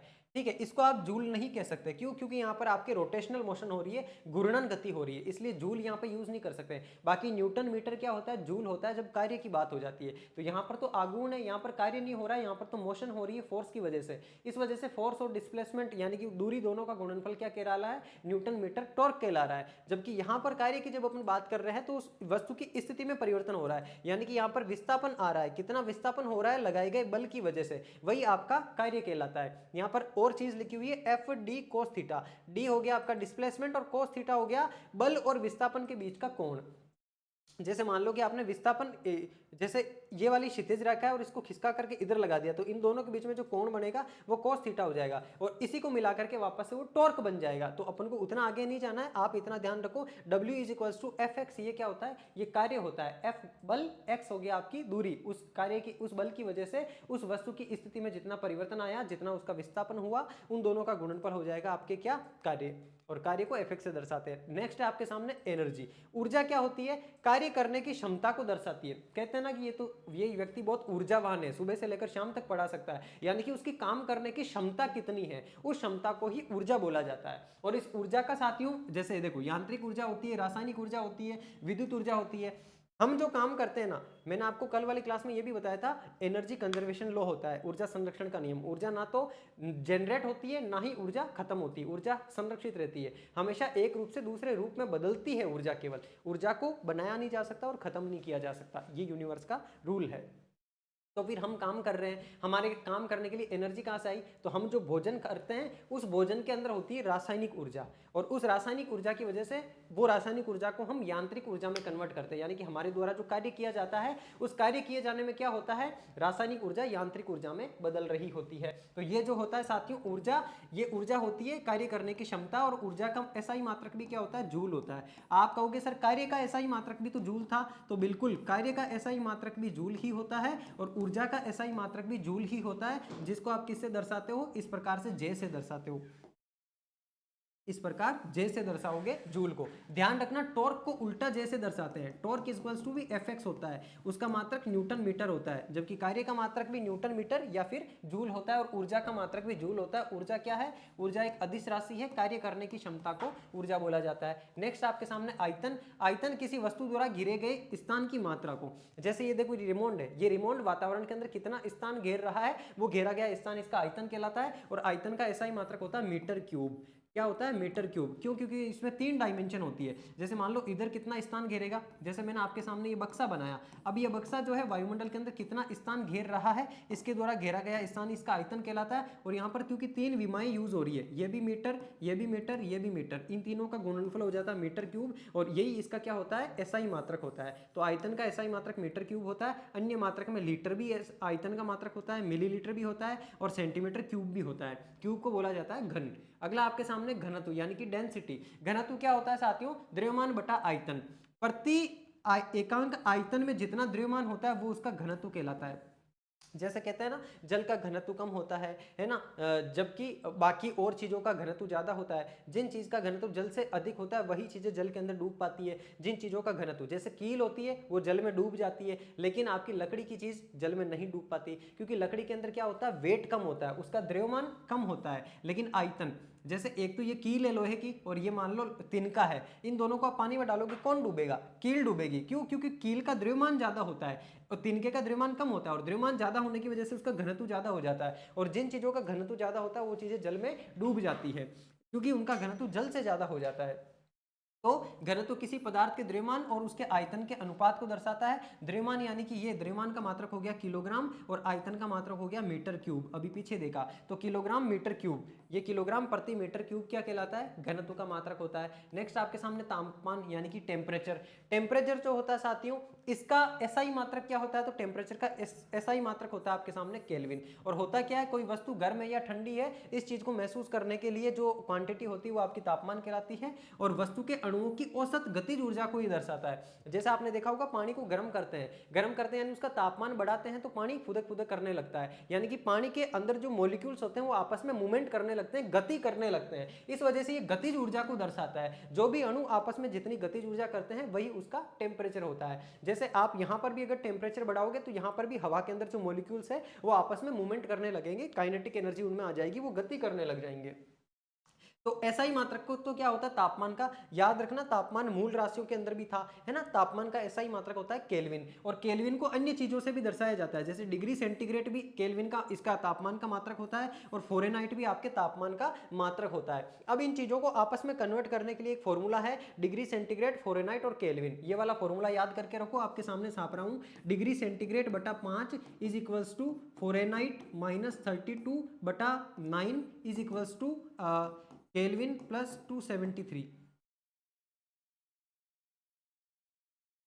केल्विन माइनस 273 बटा 5। ये एक आपस में कनेक्शन होता है इन तीनों चीज़ों के बीच में। ये आपका डिग्री सेंटीग्रेड है, ये तो क्या है, डिग्री सेंटीग्रेड है, ये आपका फ़ारेनहाइट है और ये आपका केल्विन है। इन तीनों चीज़ों का आपस में कनेक्शन होता है और यहीं से आपके निकल के आता है kelvin is equals two degree centigrade plus 273। जैसे मैं आपको बोलूँ आपके शरीर का तापमान कितना है, आप कहोगे गुरुजी 37 डिग्री सेंटीग्रेड होता है इंसानी शरीर का तापमान। मैं कहूँगा मुझे SI मात्रक में बताओ, तो क्या करोगे आप, इस 37 को ऐड कर दोगे 273 में, तो 273 और 37 दोनों ऐड हो जाएंगे, 37 प्लस 273.15 ये टोटल होता है। टोटल को आप ऐड करोगे तो जितना आएगा वो किस में आएगा, केल्विन में आएगा और वो आपके शरीर का SI तापमान होगा।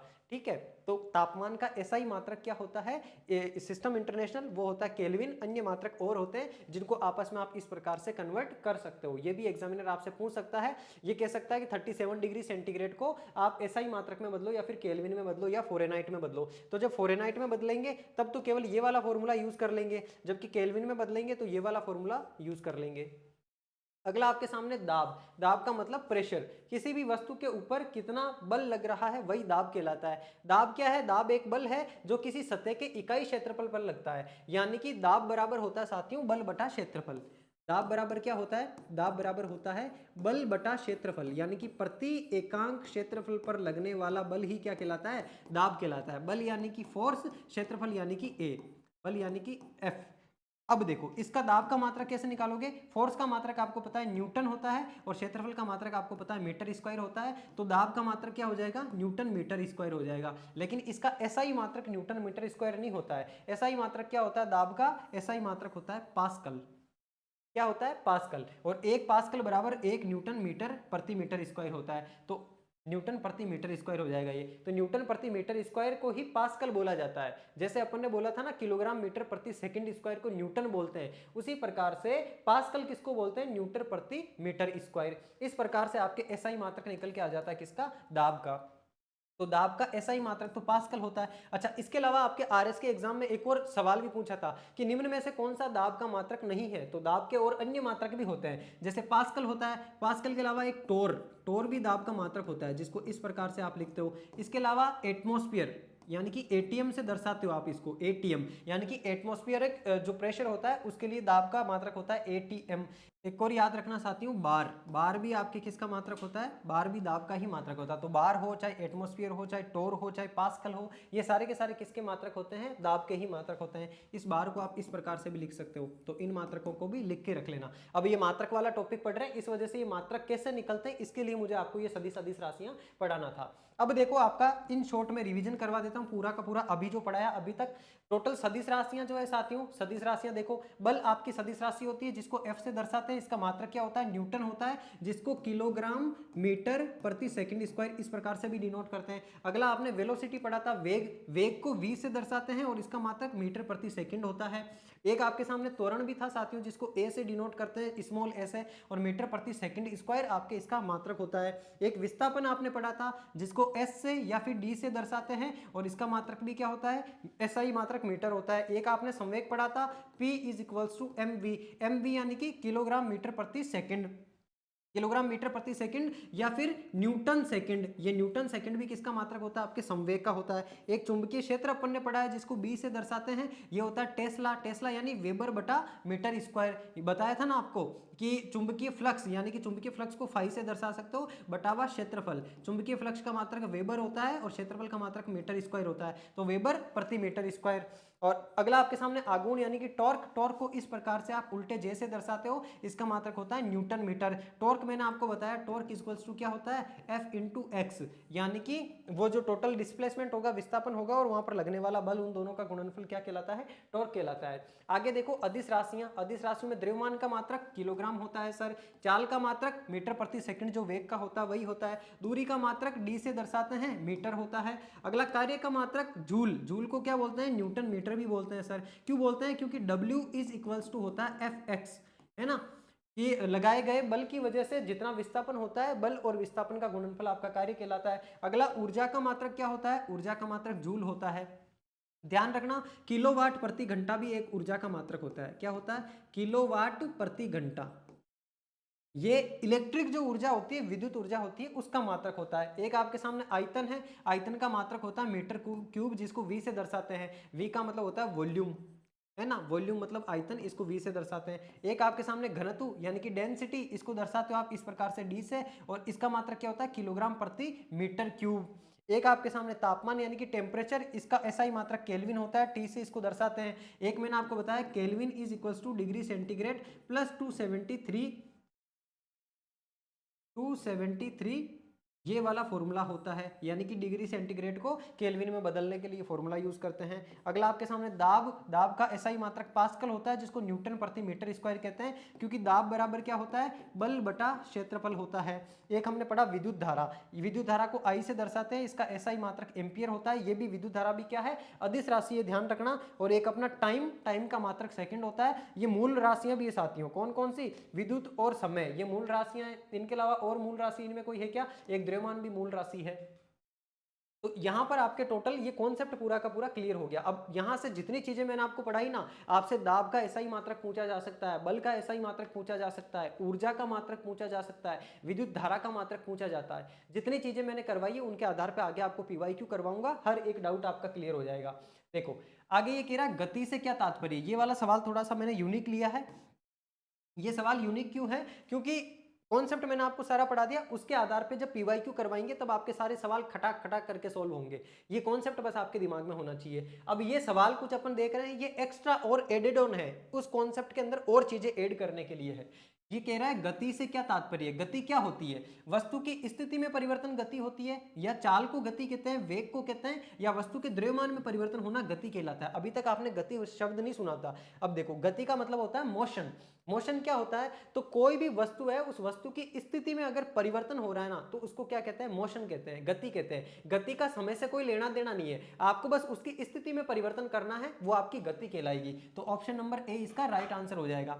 ये कह रहा है वस्तु के द्रव्यमान में परिवर्तन। द्रव्यमान से तो अपन को मतलब भी नहीं है, जब अपन मोशन या गति की बात करते हैं तो वहां पर वस्तु की स्थिति के अंदर परिवर्तन होना चाहिए। चलो देखते हैं नेक्स्ट प्रश्न।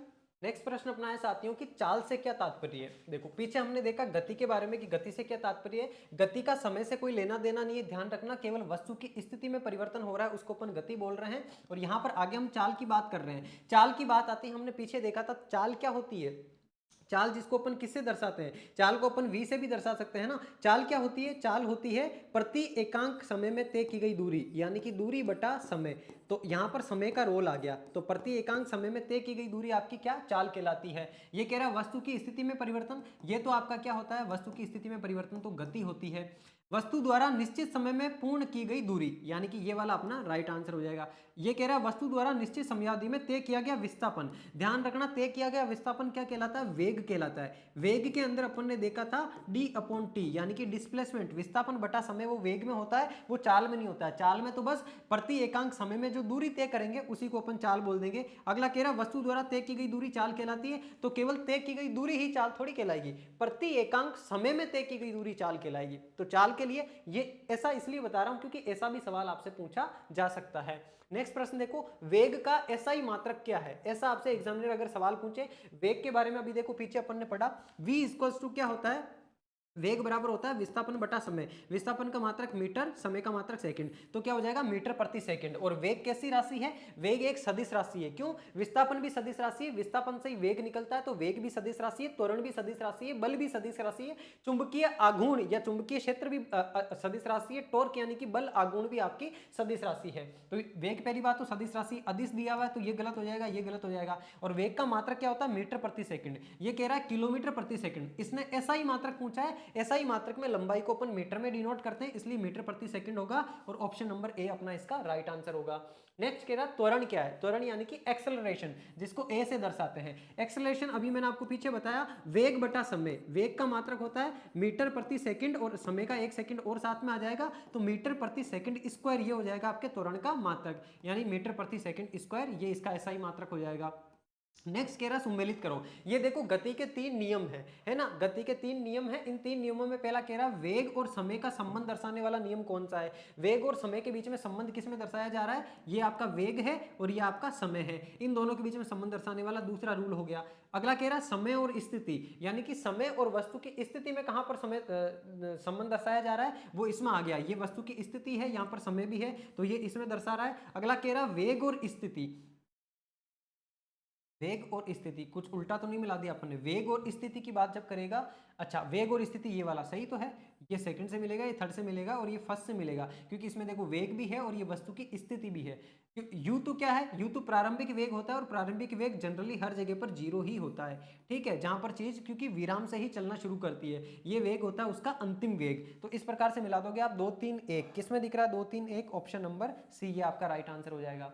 ऐसा उदाहरण जिसमें वस्तु अपने वेग के परिमाप में परिवर्तन नहीं करती परंतु दिशा में करती है।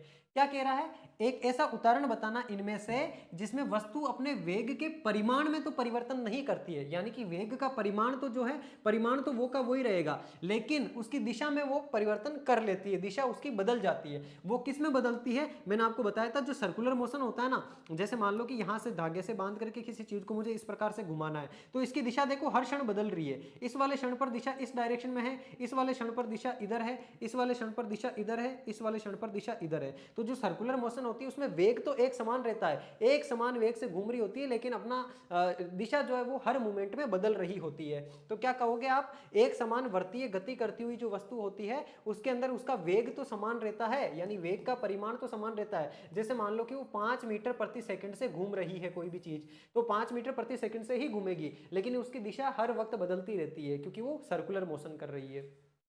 नेक्स्ट प्रश्न है, कोणीय चाल का मात्रक क्या होता है। जैसे आपकी चाल होती है, चाल क्या होती है, चाल होती है दूरी बटा समय, उस प्रकार से कोणीय चाल क्या हो जाएगी, कोणीय चाल हो जाएगी थीटा बटा समय। थीटा मतलब वो कितना एंगल तय कर रही है हर सेकंड के अंदर, वो कोणीय चाल का मात्रक होता है। और थीटा को डिनोट करते हैं अपन किससे, रेडियन से, रेडियन के अंदर इसको मापा जाता है, किसको, कोण को। अगला देखो, प्रीवियस ईयर क्वेश्चंस करेंगे यहां से अपन, यहां पर अपना जो है कंप्लीट वो भी हो चुके एमसीक्यू भी। अब मैंने आपको सारे के सारे कॉन्सेप्ट भी पढ़ा दिए और एमसीक्यू भी बता दिए। अब मात्रकों से जो जो सवाल आज तक पूछे गए हैं, चाहे वो पटवार का एग्जाम है चाहे कोई और एग्जाम है, उन सब के बारे में अपन बात करेंगे।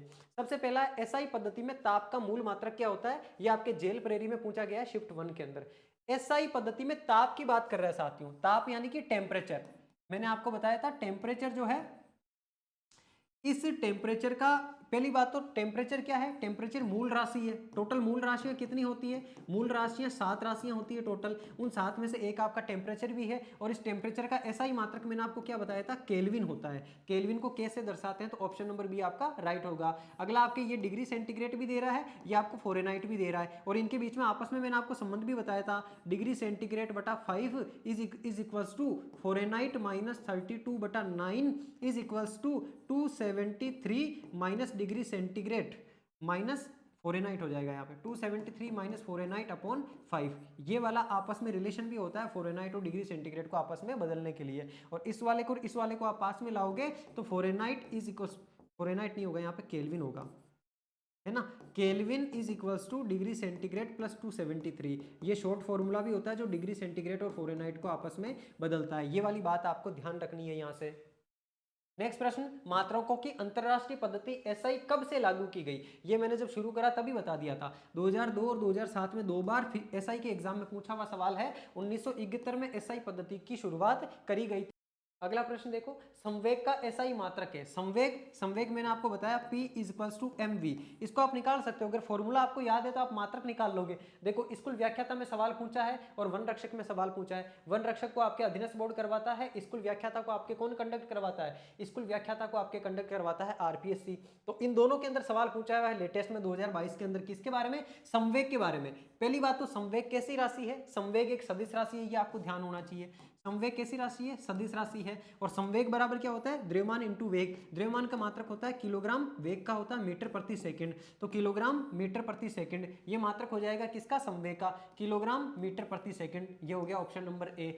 और अगर आपसे ये पूछता है ऐसा ही मात्रक, तो इसका एक और मात्रक भी होता है जो मैंने आपको बताया था। जब इसको ऊपर नीचे आप सेकंड से मल्टीप्लाई करोगे तो ये फाइनली बन जाएगा किलोग्राम मीटर प्रति सेकंड स्क्वायर, और साथ में सेकंड और बढ़ेगा। इस वाले को न्यूटन बोलते हैं, तो न्यूटन सेकंड, ये न्यूटन सेकंड भी किसका मात्रक होता है, संवेग का ही मात्रक होता है। त्वरण को मापने के लिए किस इकाई का प्रयोग किया जाता है? त्वरण क्या होता है? त्वरण एक्सेलरेशन ए इक्वल्स टू होता है मीटर प्रति सेकंड स्क्वायर। ये भी पूछा हुआ सवाल है। मैंने अभी तक जितनी भी चीजें आपको पढ़ाई है ना, वो सारे आपके पीवाई को देख के उसके आधार पर ही मैंने क्लास को आपकी डिजाइन करा है। और मेरा उद्देश्य ये था कि सारी चीजें कैटेगराइज हो जाए, आपको एक एक चीज पता चल जाएगी कि कौन सी चीज का मतलब क्या होता है। ये देखो, ये पूछा हुआ सवाल है, राजस्थान पुलिस कांस्टेबल के अंदर पूछा हुआ सवाल है, त्वरण को मापने के लिए किस इकाई का प्रयोग किया जाता है? पता होना चाहिए ना आपको। त्वरण है क्या? त्वरण एक सदिश राशि है, प्रति एकांक समय में तय किया गया वेग क्या कहलाता है? आपका त्वरण कहलाता है। और मीटर प्रति सेकंड स्क्वायर होता है इसका मात्रक। नेक्स्ट प्रश्न, तरंग दैर्ध्य का एसआई मात्रक क्या होता है? एसआई मात्रक पूछ लिया। पहले आपको यह पता होना चाहिए तरंग दैर्ध्य या वेवलेंथ होता क्या है। तरंग दैर्ध्य को लैम्ब्डा से दर्शाते हैं। बेसिकली जो वेव होती है ना तरंग, वो तरंग इस प्रकार से गति करती है साथियों, और ये तरंग गति कर रही है। इस तरंग को गति करने के लिए जो स्टार्टिंग का देखो, जहां से इसने पुनरावृत्ति करना शुरू करी है, तो यहां से इसने क्या करा है, वापस ये शुरू होकर के ऐसे चली गई, फिर यहां से शुरू होकर के ऐसे चली गई। यानी कि जहां से जो तरंग अपनी पुनरावृत्ति शुरू करती है, तो मूल उसका जो होता है, जो उसने तय करा है दूरी, वो उसकी तरंग दैर्ध्य कहलाती है। तो यहां से लेकर यहां तक की ये जो दूरी ये तय करती है, वो वाली इसकी तरंग दैर्ध्य कहलाती है। और तरंग दैर्ध्य को वैसे मापा किस में जाता है? तरंग दैर्ध्य का मात्रक होता है साथियों एंगस्ट्रॉम। क्या होता है? एंगस्ट्रॉम। एंगस्ट्रॉम तरंग दैर्ध्य का मात्रक होता है। और एक एंगस्ट्रॉम इक्वल्स टू कितना होता है? 10 की घात माइनस 10 मीटर।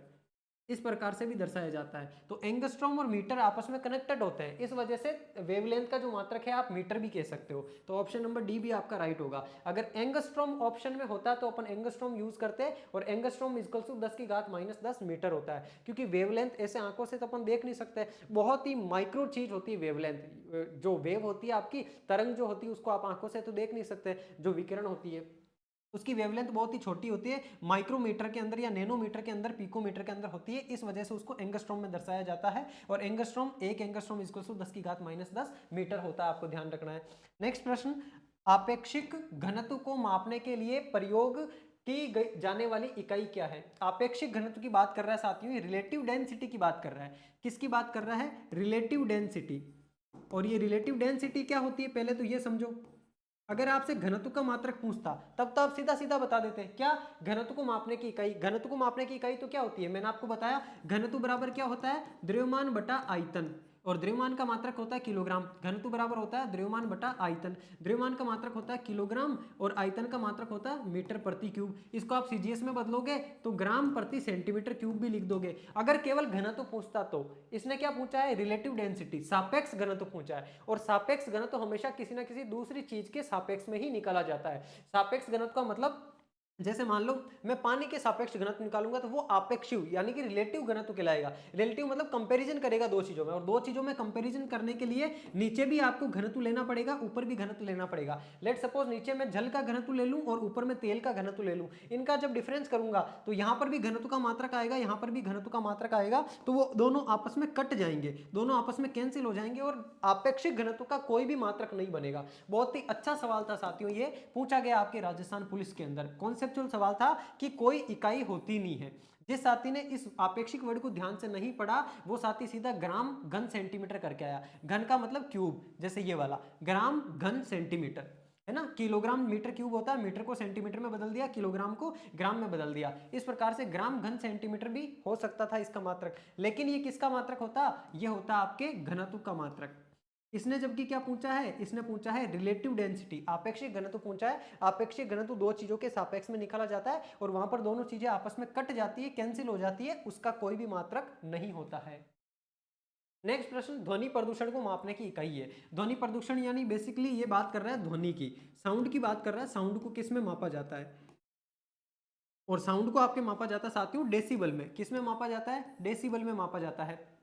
ये चीज आपको ध्यान रखनी है। अच्छा, डेसिबल के अलावा साउंड को और भी किसी चीज में मापा जाता है क्या? तो वो चीज आप मुझे कमेंट बॉक्स में फटाफट कमेंट करके बता दो कि ध्वनि को डेसिबल के अलावा और किस चीज में मेजर किया जाता है। बाकी ध्वनि का ऐसा ही मात्रक आपके क्या होता है? डेसिबल होता है।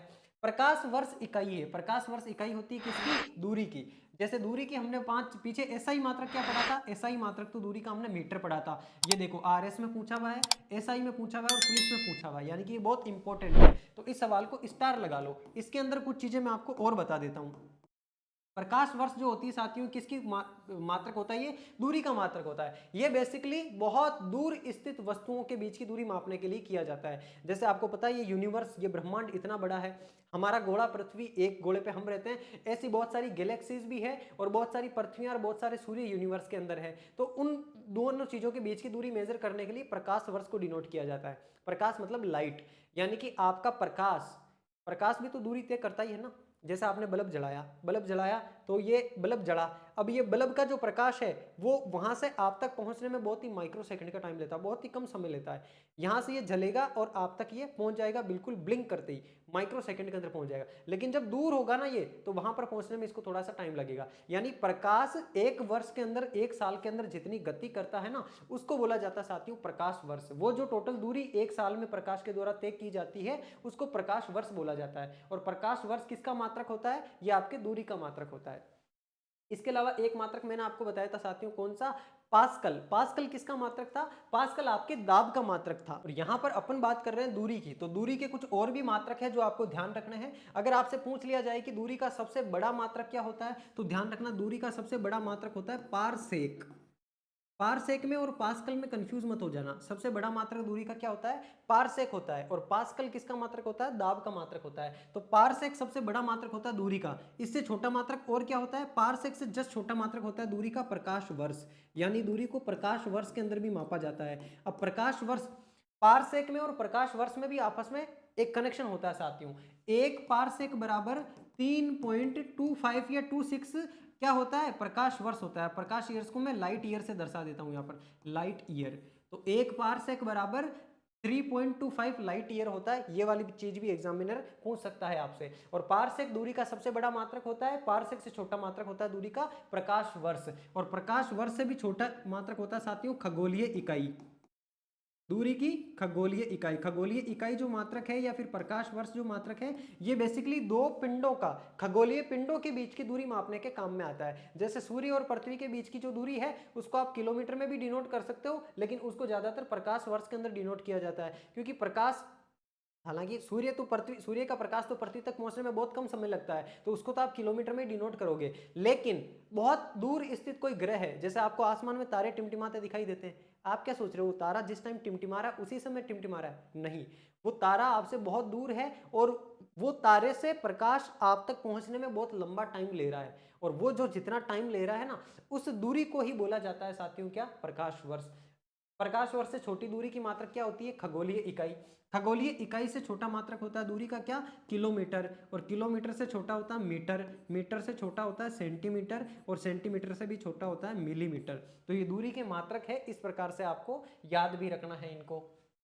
तो यहाँ पर आपके प्रकाश वर्ष किसका मात्रक है, दूरी का मात्रक है। और एक पास्कल बराबर 3.25 लाइट ईयर यानी कि प्रकाश वर्ष होता है। पारसेक में और प्रकाश वर्ष में आपस में कनेक्शन भी है। तारों संबंधी दूरियां मापने के लिए मात्रक एक पारसेक बराबर होता है। देखो पारसेक जो है वो तारों संबंधी, दो तारों के बीच की दूरियां, बहुत दूर स्थित तारों के बीच की दूरी मापने के काम में आता है। आरएस में पूछा हुआ सवाल है, अभी मैंने आपको बताया एक पारसेक बराबर क्या होता है, एक पारसेक बराबर 3.25 लाइट ईयर यानी कि प्रकाश वर्ष। प्रकाश वर्ष ये रहा 3.25 प्रकाश वर्ष। ओजोन की सांद्रता को मापने के लिए, ओजोन की सांद्रता को मापने के लिए इकाई यूज की जाती है साथियों क्या, डॉप्सन।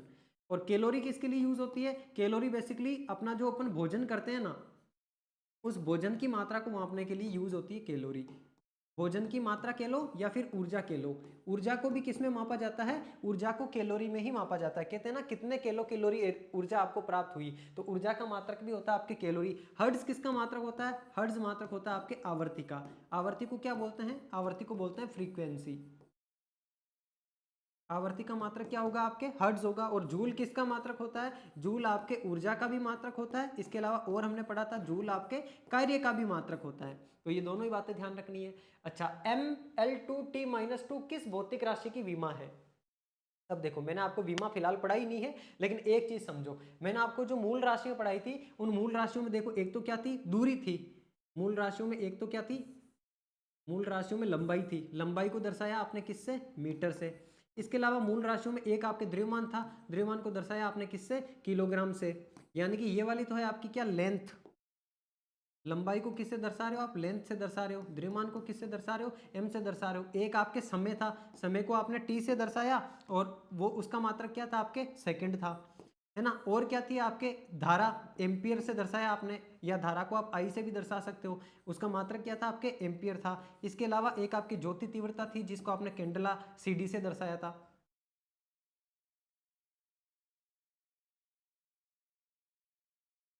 चलो, तो ये एम्पियर किसका था? ये धारा का था। और कैंडला किसका था? आपकी ज्योति तीव्रता का था। ये आपकी ज्योति तीव्रता। टोटल मूल राशियां थी कितनी आपकी? टोटल 7 मूल राशियां थी आपकी, है ना। इसके अलावा एक मोल भी था ना आपका, एक मूल राशि आपकी मोल भी थी। तो देखो यहां पर मैं बात कर रहा हूं, लंबाई को अपन दर्शा रहे हैं एल से, और ये क्या है? मास यानी कि द्रव्यमान, इसको दर्शा रहे किलोग्राम से, और टाइम यानी कि समय को दर्शा रहे हैं सेकंड से। तो इन तीन चीजों को आपस में जब मिला दिया जाता है तो एम एल और टी, ये तीन चीज बनती है एम एल टी, और इन्हीं तीन चीजों से हम किसी भी चीज की विमा निकाल सकते हैं। अब इसने पूछा है M L two T minus two किस भौतिक राशि की विमा है। अब एम के ऊपर कुछ नहीं लगा, मतलब एम के ऊपर क्या होना चाहिए? यहाँ पर एक होना चाहिए, यानी कि m के ऊपर तो एक है। दूसरा कह रहा है L2, L का स्क्वायर है, और t माइनस टू का मतलब t को नीचे होना था, वो ऊपर चला गया।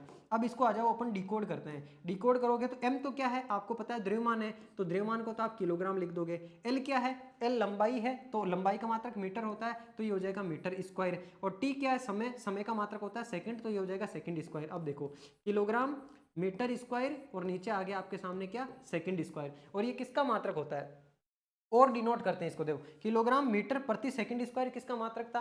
वहां पर हमने देखा था किलोग्राम मीटर प्रति सेकंड स्क्वायर, और साथ में यहां पर आपके एक और मीटर है, तो किलोग्राम मीटर प्रति सेकंड स्क्वायर क्या था? न्यूटन था, और न्यूटन के साथ में मीटर आ गया। दैट मीन्स इसको अपन डिकोड करें तो ये न्यूटन मीटर है, और न्यूटन मीटर किसका मात्रक होता है? आपके कार्य का मात्रक होता है, क्योंकि W इक्वल्स टू हमने देखा था एफ एक्स होता है। एफ का मात्रक न्यूटन होता है, एक्स का मात्रक मीटर होता है। तो इसी प्रकार से न्यूटन मीटर को जब आप आगे और डिकोड करते जाओगे ना, तो आप करते करते यहां तक पहुंच जाओगे।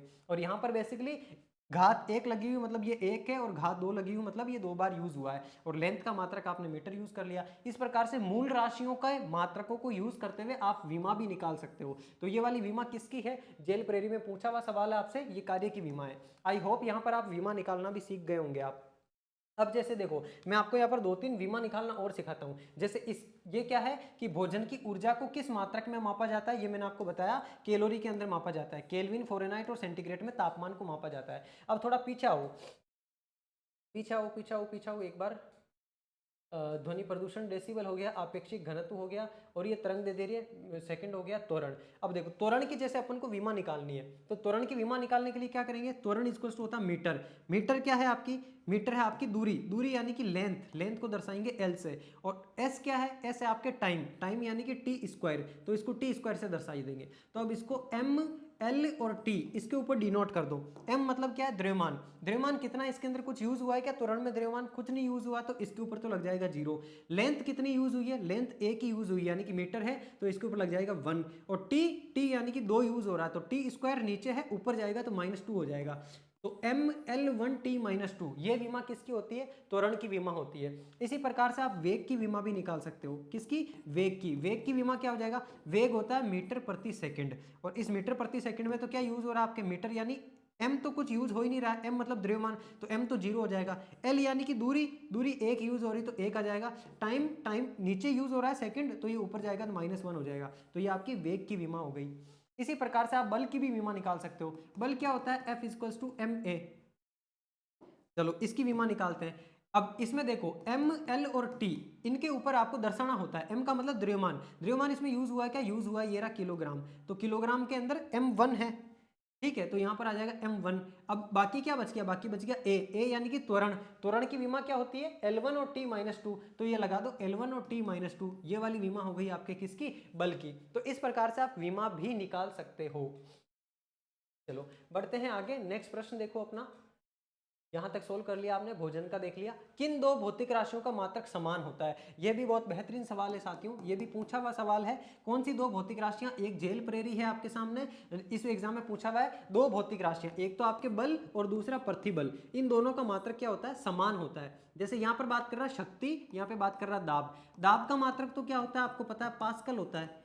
जबकि शक्ति का मात्रक क्या होता है, शक्ति का मात्रक वाट होता है। शक्ति को आप P से दर्शाते हो पावर, और वाट को आप W से दर्शाते हो। तो शक्ति का मात्रक तो वाट हो गया, दाब का मात्रक पास्कल होता है, दाब का मात्रक वही आपके पास्कल, और बल का मात्रक क्या होता है, बल का मात्रक होता है सर न्यूटन।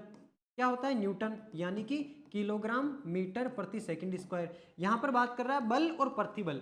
अब प्रतिबल क्या होता है, हम जो बल लगा रहे हैं उसके अगेंस्ट में लगने वाला बल प्रतिबल कहलाता है। तो बल और प्रतिबल दोनों का ही मात्रक क्या होता है, न्यूटन होता है। इस वजह से इन दोनों राशियों का मात्रक समान हो जाएगा। इसने पूछी जो बात, यहाँ पे प्रतिबल और दाब की बात कर रहा है, दाब का मात्रक पास्कल होता है, प्रतिबल का मात्रक न्यूटन होता है। तो ये अलग अलग हो जाएगा, समान तो केवल इसी का है, इस वजह से ये अपन चूज करेंगे।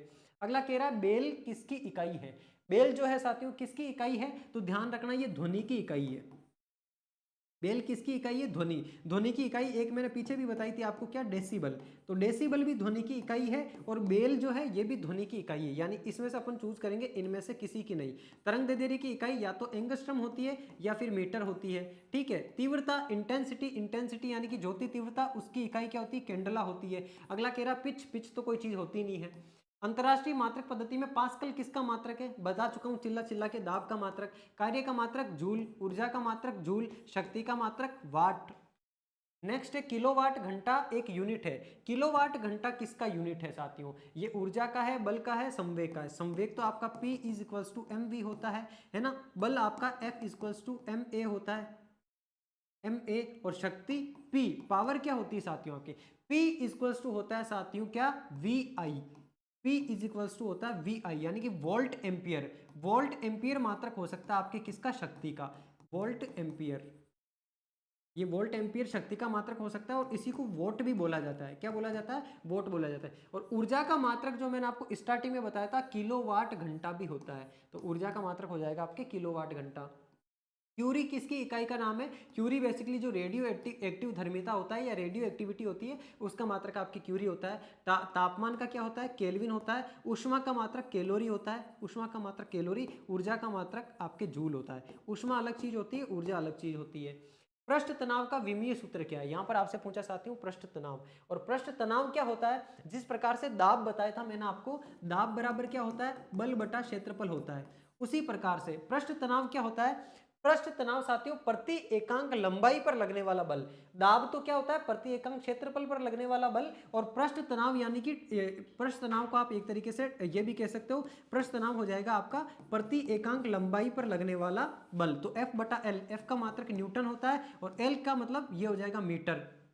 अब ये आपका न्यूटन हो गया, और न्यूटन के अंदर देखो क्या क्या चीजें यूज हो जाती है, किलोग्राम मीटर प्रति सेकंड स्क्वायर, और नीचे आपके एल, तो एल नीचे भी मीटर यूज हो जाएगा। अब इस मीटर से ये मीटर कैंसिल हो जाएगा, किलोग्राम मतलब m की पावर आप l लगा दो ये, और नीचे सेकंड स्क्वायर है, l इसमें शून्य हो जाएगा, और t -2 हो जाएगा, यानी कि m1l0 t -2। ये किस में दिख रहा है आपको, m1l0 t -2, ये विमा हो जाएगी आपकी किसकी, पृष्ठ तनाव की। नेक्स्ट प्रश्न देखो, वायुयान के इंजन की प्रति मिनट परिक्रमण की संख्या मापने के लिए किस उपकरण का उपयोग किया जाता है। तो इसके लिए आपके साथियों टेकोमीटर यूज किया जाता है, ये आप ध्यान रख लेना, ये वन रक्षक में आपके पूछा हुआ सवाल है। घर्षण गुणांक की विमा क्या होगी, घर्षण गुणांक की बात कर रहा है साथियों, और जहां पर भी गुणांक की बात करते हैं अपन, वहां पर उसके अंदर देखो गुणांक क्या आता है, दो चीजों के सापेक्ष में गुणांक निकाला जाता है। तो वहां पर जैसे आपेक्षिक घनत्व पूछा था पीछे आपके, वैसे ये दोनों चीजें आपस में कट जाएगी, तो इसकी विमा कुछ होगी ही नहीं, तो ये आपकी राशि हो जाएगी विमाहीन। द्रव का आयतन का मात्रक क्या होता है, द्रव के आयतन का मात्रक लीटर होता है, ये भी अपन पीछे डिस्कस कर चुके हैं। चलो ये वाला नेक्स्ट प्रश्न आपके सामने, लास्ट प्रश्न है आपका, ये देख लो एक बार, इस सवाल को देख लो। इस तरफ आपको भौतिक राशि दी हुई है, इस तरफ आपको मात्रक दिया हुआ है। लेंस की क्षमता, लेंस की क्षमता, ये थोड़ा सा मात्रक डिफरेंट हो गया, ये अपन आगे चल के ऑप्टिक्स में प्रकाश वाले चैप्टर के अंदर पढ़ेंगे। लेंस की क्षमता का मात्रक होता है साथियों डायोप्टर, है ना, तो इसको आप मिला दोगे 3 से। तार का प्रतिरोध, प्रतिरोध का मात्रक क्या होता है, प्रतिरोध, इसके लिए आपको ओम का नियम याद होना चाहिए, लास्ट क्लास में मैंने आपको बताया था, V is equals to I R होता है ओम का नियम। तो यहां से आप प्रतिरोध निकालोगे तो V अपॉन आई आ जाएगा। V तो है वोल्ट और I क्या है एम्पियर, तो वोल्ट प्रति एम्पियर, यानी कि एम्पियर के पार -1 लगेगा यहाँ पे, तो आपके प्रतिरोध का मात्रक हो जाएगा वोल्ट प्रति एम्पियर। नेक्स्ट विद्युत शक्ति पूछ रहा है आपसे, विद्युत शक्ति के बारे में आपको बताया मैंने, P इक्वल्स टू वी आई होता है, अभी पीछे ही बताया, यानी कि वोल्ट और एम्पियर, तो इसको आप मिला दोगे इससे। अगला बच गया आपके विद्युत ऊर्जा, ऊर्जा का मात्रक होता है किलोवाट घंटा, तो इसको मिला दो आप, 3 4 1 2, किस में दिख रहा है 3 4 1 2, ऑप्शन नंबर डी, ये आपके राइट आंसर हो जाएगा। तो यहाँ पर अपने मात्रक वाला चैप्टर होता है पूरे तरीके से कंप्लीट। और इसके बाद में अपन नेक्स्ट क्लास के अंदर अब डिस्कस करने वाले हैं आपके साथियों धातु अधातु वाला यौगिक, जिसके अंदर पीरियोडिक टेबल भी पढ़ेंगे अपन और रासायनिक अभिक्रियाओं के बारे में भी जानेंगे और मेटल, नॉन मेटल और सब मेटल, इन सब के बारे में एक एक करके चर्चा करेंगे। तो मिलेंगे नेक्स्ट क्लास के अंदर, तब तक आप सभी अपना ध्यान रखिए, स्वस्थ रहिए, मस्त रहिए और पढ़ते रहिए। धन्यवाद।